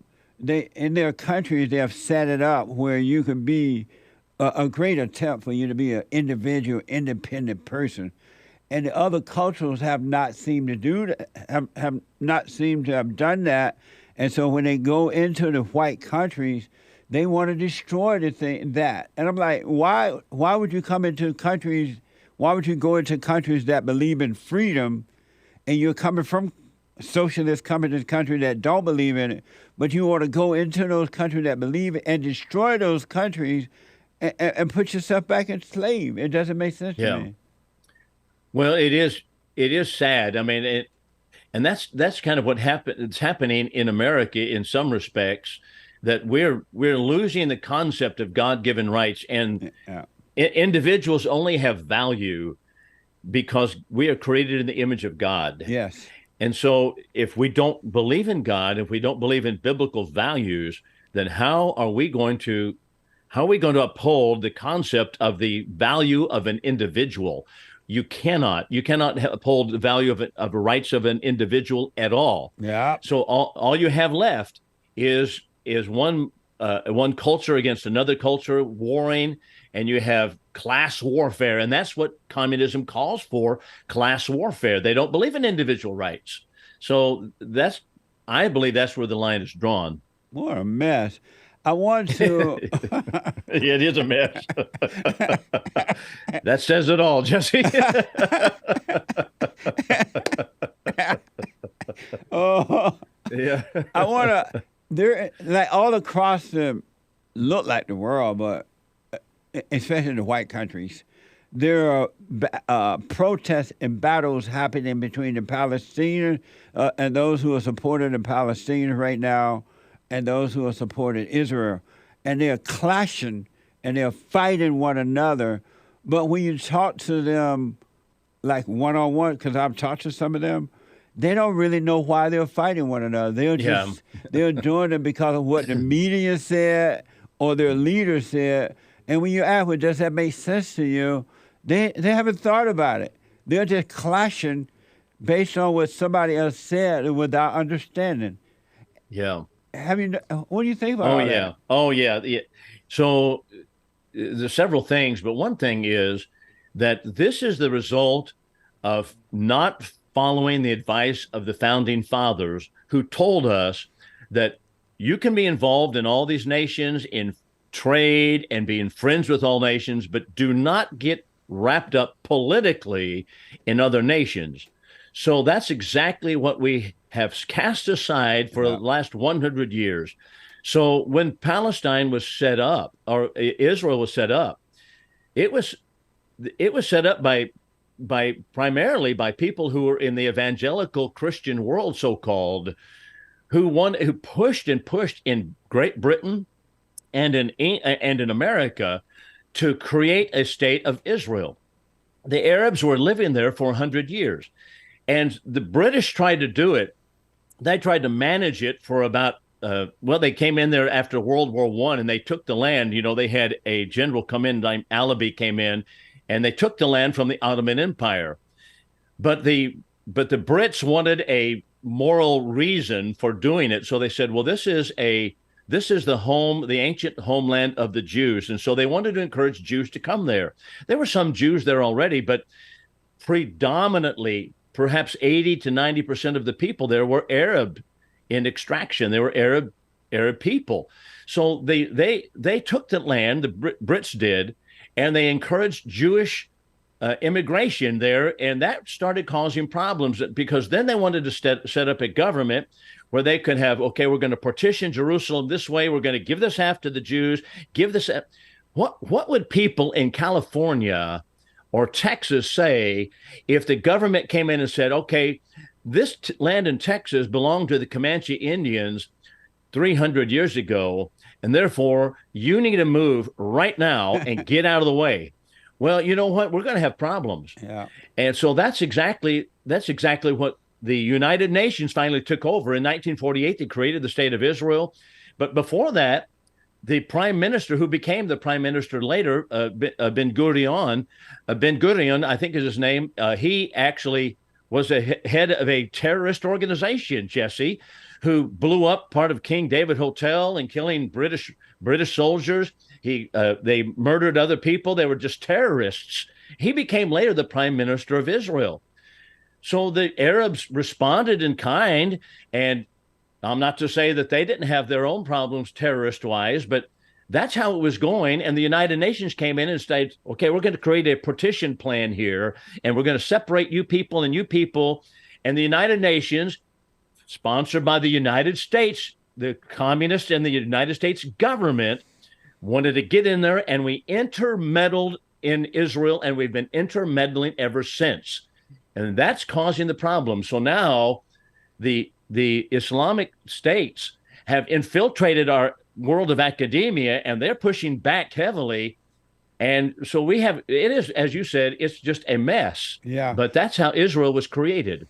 And before, when the Palestinians owned the land, did they own the land, or were they living on the land the way the Indians who living on the land here didn't own it? But did they really own it?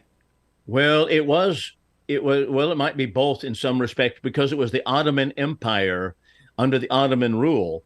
So they were not squatting on the land in that sense, but the Ottoman Empire was crumbling. It was not able to sustain itself, and the British government had the idea that, you know, the sun will rise and set on the British Empire. So the Brits took over Palestine, and they came in and conquered it, but they took it from the Ottoman people. But they promised, and this is interesting, they promised the Arab people that they would give them land also, and they would let them have their own land. Well, that really didn't happen. And so the United Nations finally stepped in, and they said, well, we'll get in here and we'll solve it all. And this is what happened. So it was imperialism is what it was by the British. And that's how Israel was set up as a state. Now the United States, via the United Nations, comes in, and we're trying to do the same thing. And we're saying, okay, here's what needs to be done here, and here's what needs to be done there. And we're going to tell the Arabs to get over here and Jews to get over here. Well, who gave us the right to do that? But that's how it happened, and that's what the history is. And so, Bill, I'm black and slow. What's the Ottoman Empire? What is that? That was Islamic Empire out of the country of Turkey, the Ottoman Empire, and it was ruled by Muslims. So the Ottoman Empire had it had the land that was there at that time in the Middle East, and that was part of the Ottoman Empire. So when the British came and took it over, they had fights, and but the wars took place. So they decided after World War I that they're going to divide it up and give the Arabs territory that is in Iran, Iraq, and so they kind of divided it up that way. And so here's how we're going to do it. And our Woodrow Wilson, after World War I, was involved in it too. He said, here's how we're going to do it. We're going to divide up all this Ottoman Empire land, and we're going to give it out to the different peoples.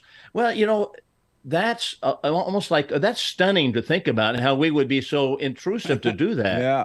But that's what happened. What does Ottoman mean? What's the definition of Ottoman? Let's see. I'm not Ottoman. I guess it's referring to an Islamic ruler. Okay. I'm not sure. Caller might be able to say, "Hey, here's what it means," but it was an Islamic empire. Through the Middle Ages. Yeah. Okay. I'm being told it was a ruling family. Okay, there we go. Yeah, that came from the Anchor baby.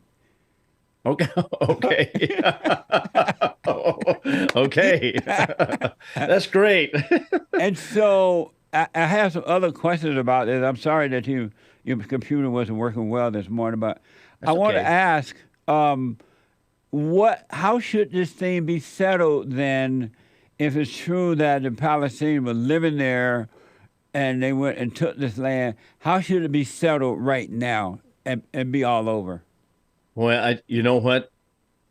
The politician I'm not, and so we have helped create a gigantic quagmire and morass of problems by sticking our noses everywhere in the world where we really should not have.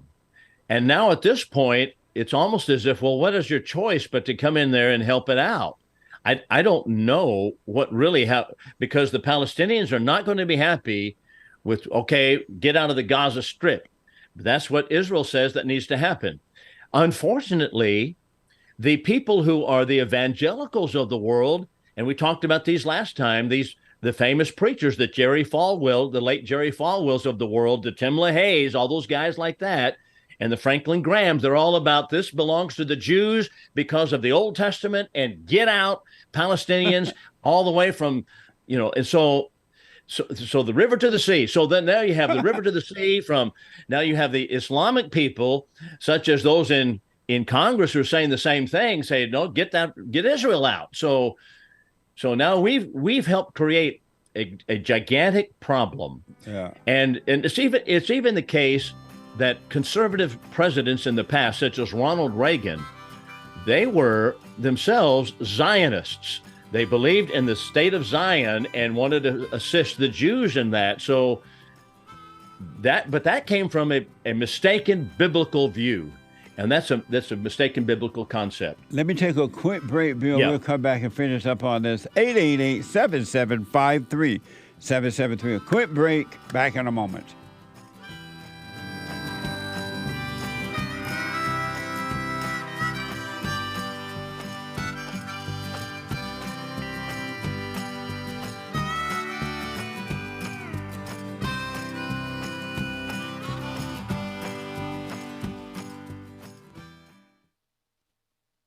Check out my book, For Raised to Responsibility.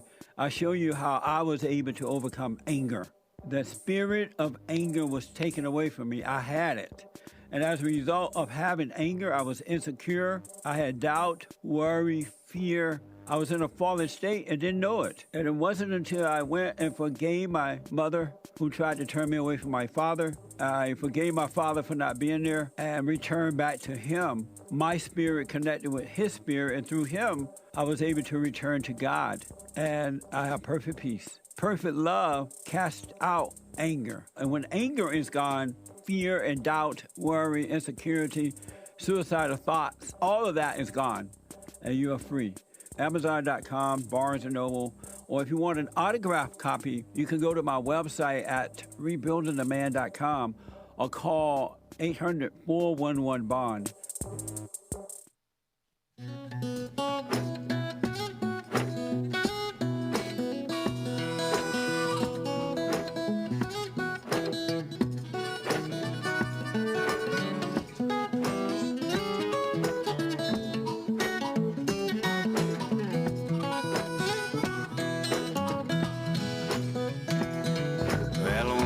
Ride in the wheelbarrow in your mind.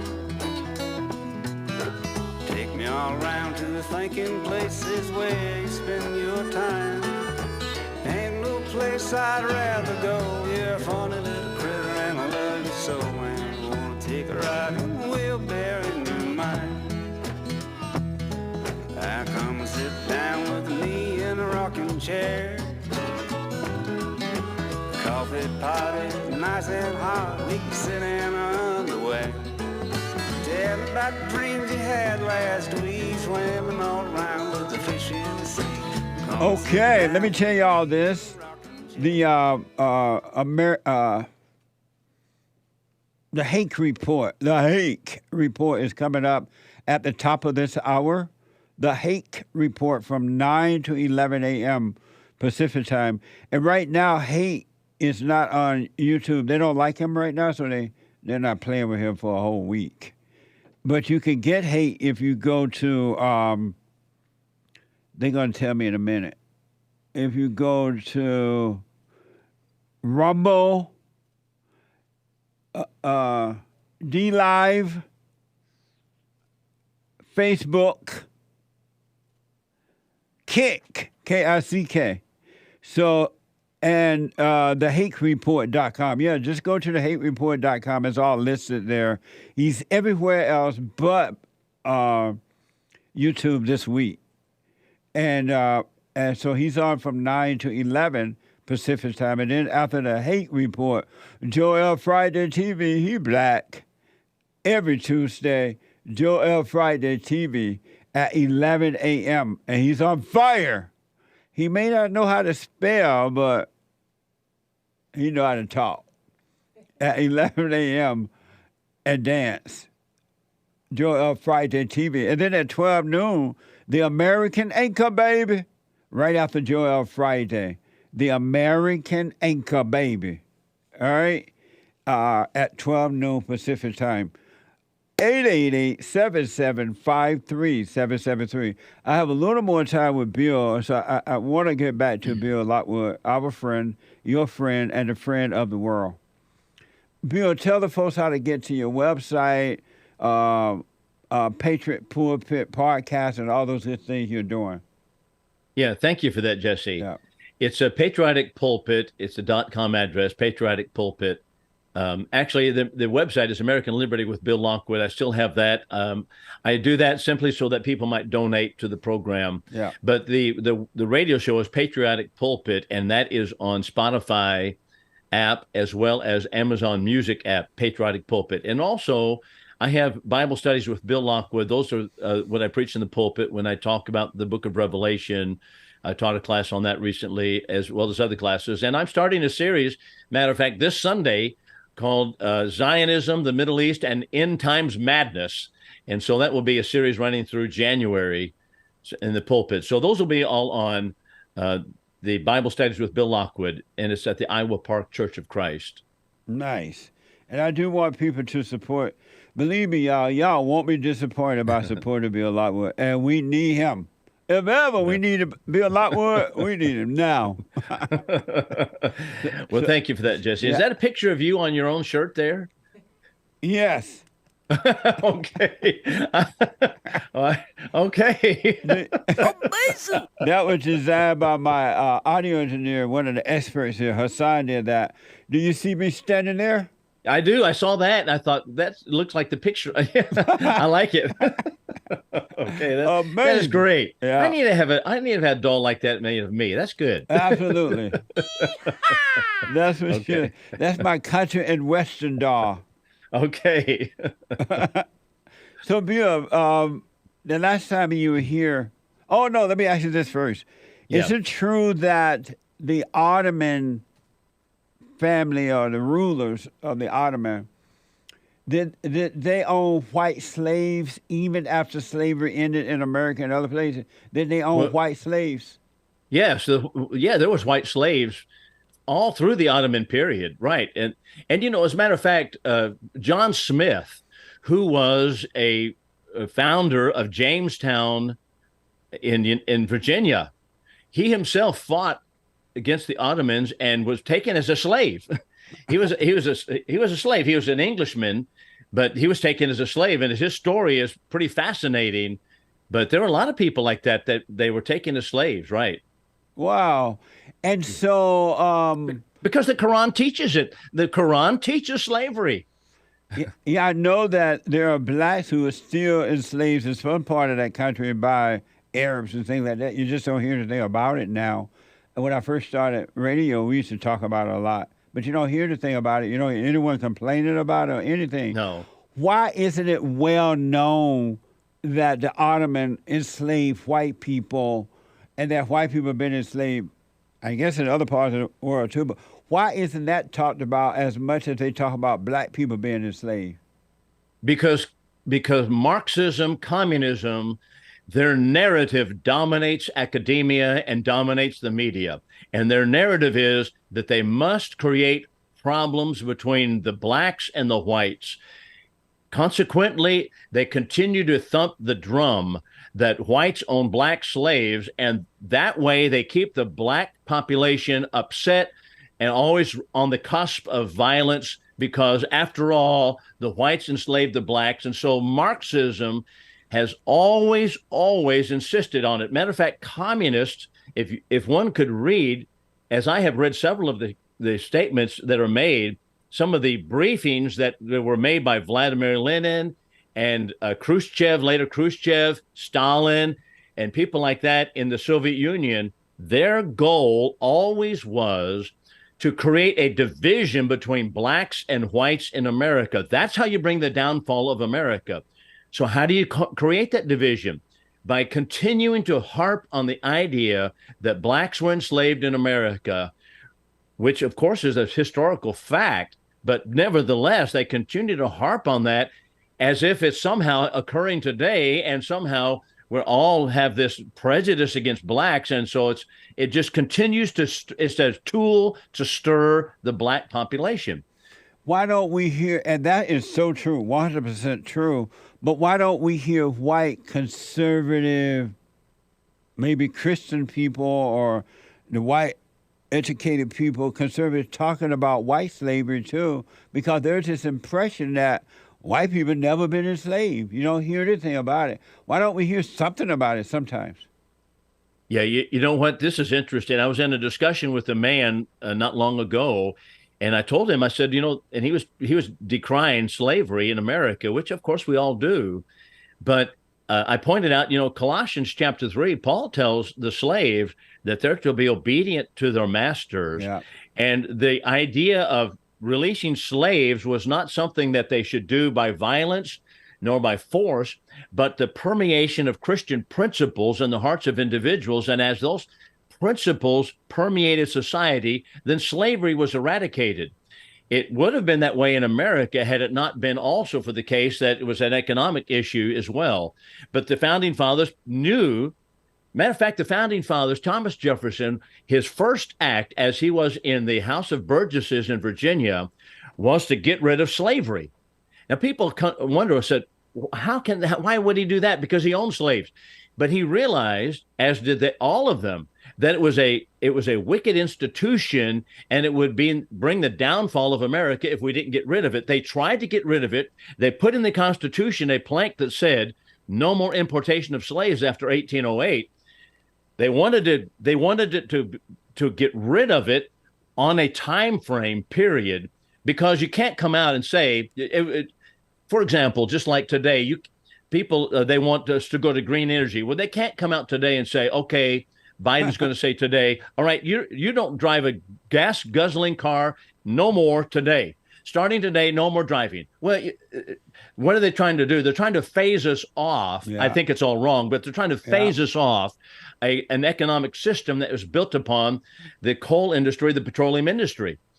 The same thing is the case regarding slavery. Our founding fathers realized that the English disallowed Thomas Jefferson to have that plank in the House of Burgesses. They shot it down, said, absolutely not. You are not getting rid of slaves. This is what England desires. And so they pushed it, and it became a part of America. So the founding fathers put in the Constitution, we're going to phase it out in America. It didn't happen, and we fought a war regarding it, but nevertheless, right, that's what their view of it was. If I never heard the blacks talk about slavery again, I would not be disappointed. I'm so sick of the blacks talking about slavery, Bill, make me want to throw up. Well, I wish they'd learned something about it. They ain't learning nothing. They're using it as a tool to be pitiful people. They use it to beg, blame, and whine. This is why the studying of the founding fathers and the founding of America is important.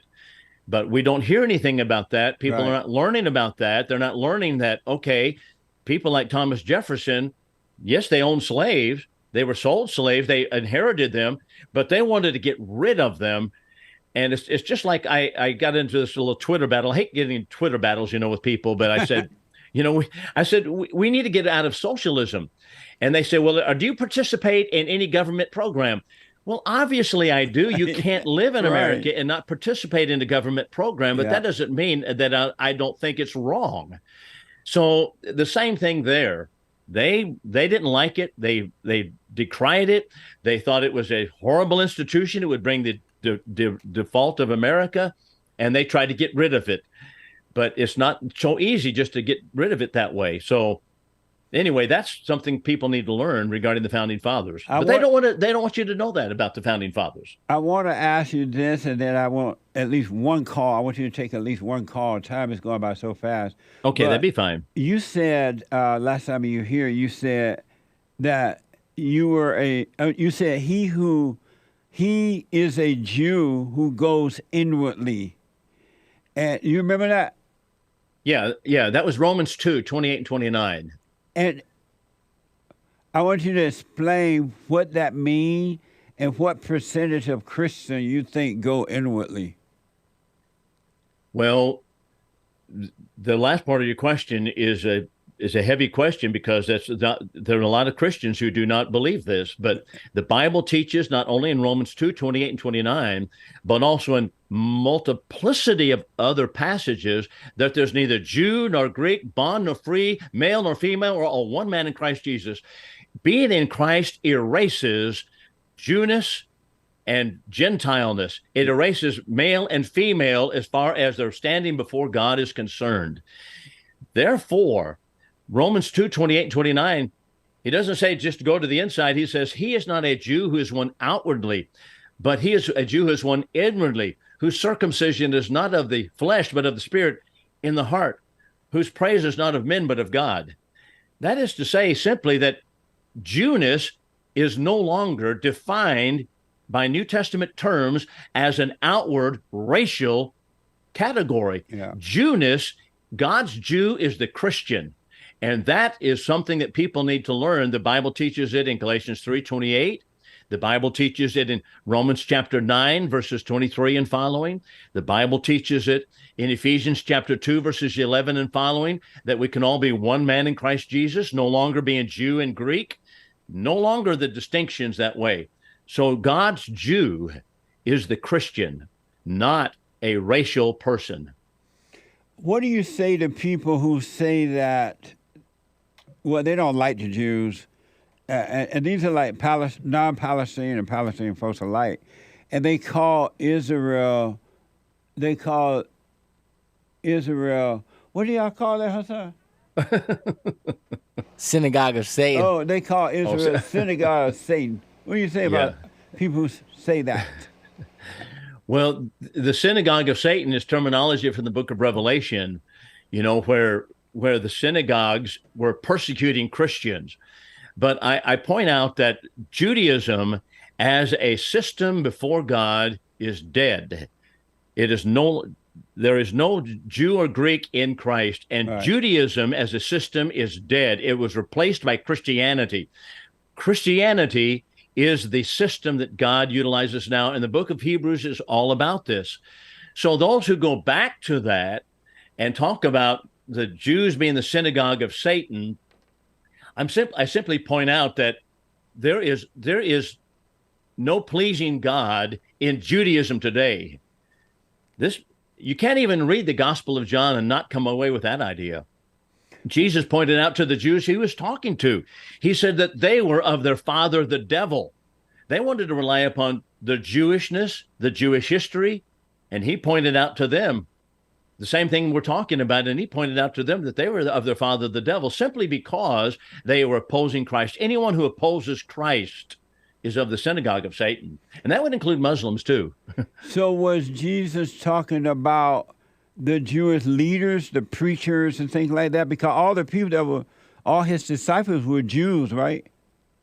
That's correct. And so was he talking about his followers or just the Jews, the Pharisees, the preachers, the Jew preachers? Well, he was just talking to the Jewish leaders at that particular point when he said that they are of their father, the devil. Right. But the entire discussion began in John chapter 8, verse 32, when he said, you shall know the truth. The truth shall make you free.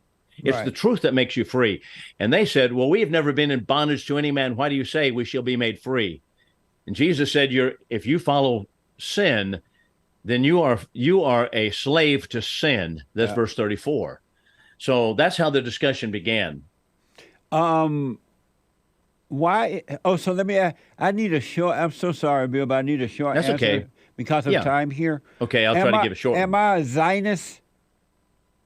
I don't think you are. Oh, thank you. I haven't ever heard you speak about. Oh, the reason I asked, because somebody told me that a person that is a nationalist, that believe in nationalism or whatever, is a Zionist. Is a Zionist.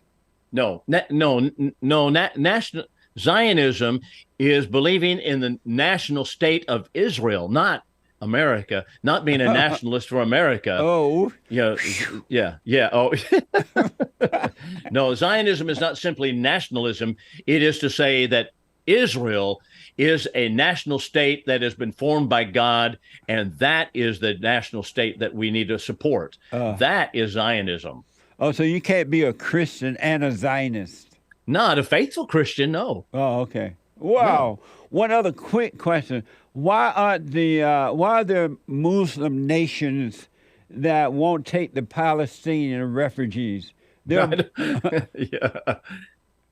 Well, I'm not certain really, Jesse, on all of that, but I wonder if, I'm just wondering out loud, but I wonder if there's some Palestinians that are Christians as well. I don't know, but maybe that's the case. Oh, okay. And that's another facet of the entire discussion, and that is, why is it that people reject Palestinians outright when many Palestinians over there are Christians? They're not Muslims at all. Yeah. Well, are they not our fellows in Christ? Certainly they are. But nevertheless, the evangelicals of the world ignore them, and they absolutely support the Israelis only. So the Muslims are synagogues of Satan too? Anybody who is opposing Jesus Christ is. Oh. What? And as a matter of fact, that points out the Bible doesn't talk about one single individual as the Antichrist. That is the figment of the imagination of evangelicals today. The Bible says that there are many Antichrists, and they're already in the world. 1 John chapter 2, verses 18 through 24. There are many Antichrists, and it is anyone who denies that Jesus Christ has come in the flesh. Amazing. Right. And so, but the Christians think that the Antichrist is coming, and he's already here? That Yeah. So where do they get that? It's just a figment of their imagination. Amazing. I want to squeeze in one call. This is a black guy who think that, I don't know, he want to talk about the black farmers. Can you straighten him out for me? I don't know. Maybe he'll straighten me out. I don't know. Let me go to Joe out of Phoenix, Arizona. Joe, you're on with Bill Lockwood. Welcome to the show. Good morning, Mr. Lockwood. Hello, Joe. How are you today? I'm doing just fine. You might want to research William Penn. He actually entered into purchase agreements with the Delaware tribe to buy the Delaware Valley. So there was plenty of evidence of Native American tribes actually having a system of ownership of land. Oh, is that right? So, and there may have, okay, you know what? I stand corrected on that one. But generally speaking, they did not have ownership of land, and they didn't believe in ownership of land. So the tribes with which I'm familiar did not, and they pushed one another around and warred with each other and took each other's land. But I'll look up William Penn on that one. Then the Indian didn't have no land. They were sitting around smoking pot. They called it peyote, but it was the same as pot. That's just stupid, Jesse. That's just stupid. There's Ask them about the black of farmland while we have time, Joe. You want us to give y'all some more farmland? Nope. I don't know where you got that from. What do you want to say about the black farmers? I was calling in to say that there's good news. The Department of Agriculture's latest survey showed that there's been an increase in black farmers in the last 20 years, including dairy and cattle farming. So that's good news. Right. Why is that the case, Joe? Why is that the case? I think that there has been a push by programs like 4-H and Future Farmers of America to increase and encourage more minorities to get into farming, because farming is definitely needed in this country. But we don't need to be giving the black people land, though, Joe. Nobody's saying giving anybody anything, Jesse. What are you talking about? Let me ask you something real fast, so I want people to hear this too. William Penn bought the land, according to William Penn bought the land that you mentioned to Bill just now? He entered into purchase agreements with the Delaware tribe, otherwise known as the Lenape tribe. And so the white people didn't steal it then? In that particular occasion, no. William Penn treated natives like brothers and sisters, yes. Nice. Yeah. Bill, tell the folks thank you, Joe, I appreciate it. Tell the folks once again how to get your website and all that, because we're totally out of time here. Sure, yes. Patriotic Pulpit. The website is American Liberty with Bill Lockwood. It's .com address, and it has a donate button on there. But the Patriotic Pulpit, which is on Spotify as well as Amazon Music apps, and then Bible Studies with Bill Lockwood, and that will be at the Iowa Park Church of Christ. And there's a website there also, Iowa Park Church of Christ, or iowaparkcoc.org, actually. And one quick yes or no, maybe a little input. Does Donald Trump have the right stance on Israel?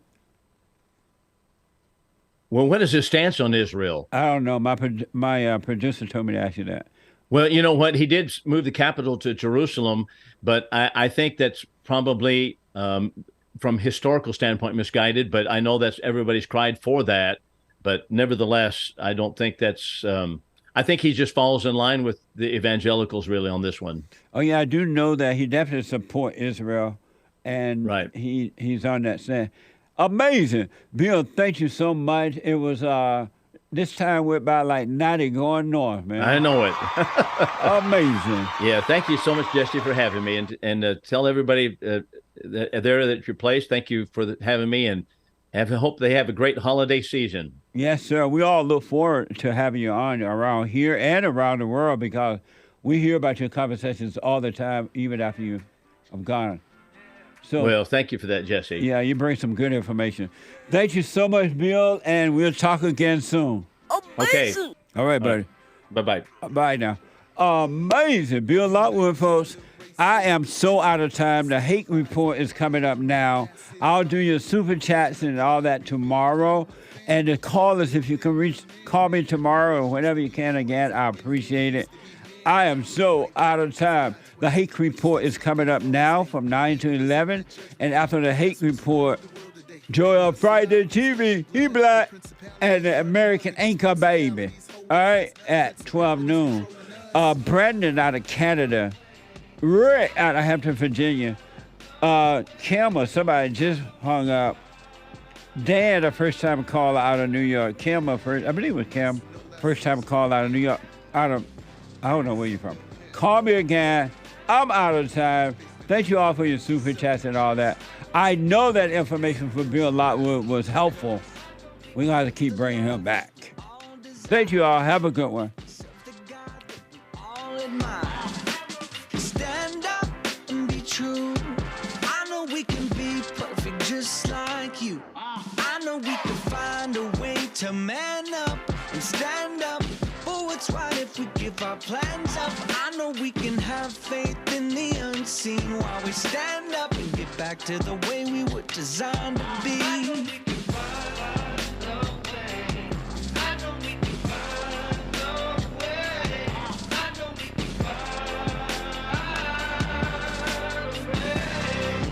Know that so you get something went wrong, but check. I had to get on the track one time. Joel Friday here. Check. Look, stand up. We got fighting to do. We gotta show 'em who boss. He put a Viking in you. He put that lightning in you, igniting the truth. But you beg and blame and lie and hate and never wanna stand for the truth. So what you planning to do?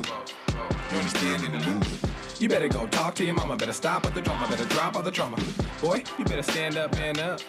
Put your hand up and hut. Cause if we don't, then we lose. And then we gotta hear the fake news. Whoa.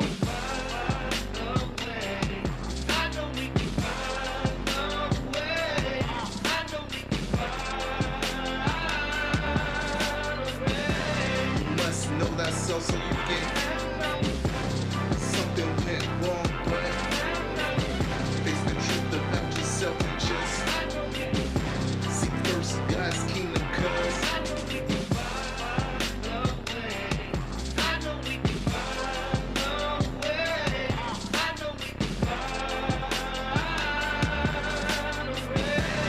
must know that so you get something went wrong, but face the truth about yourself and just seek first God's kingdom, cause I know we can find a way.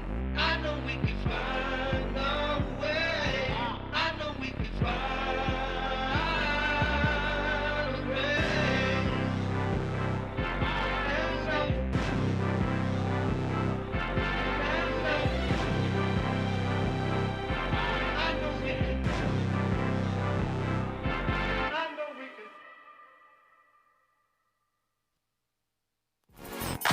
So, here's what I recommend. I invite you to download my silent prayer, and I want you to start doing it.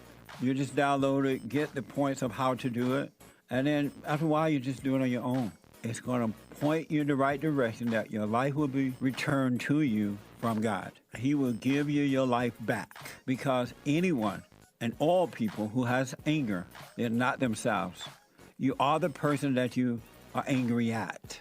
That's why it's so important to get to know yourself so that you can see who you're angry at. And if you're doing the hooping and hollering prayers and things like that, some people get up, oh, praise the Lord, hoop and holler, bless my mama, bless my daddy. Continue to do it. Do both. You will see if you want to stay with the hooping and hollering, or do you want to be still and know God. So my gift to you, no charge, at rebuildingtheman.com/church.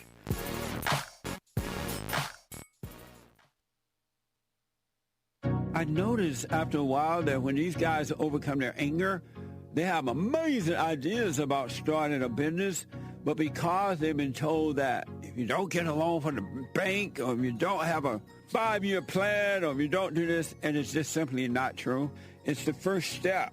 With faith, then all things are possible. So, but the most important thing is to return to the Father. That yearning that you have, that emptiness, that void, is not for more stuff.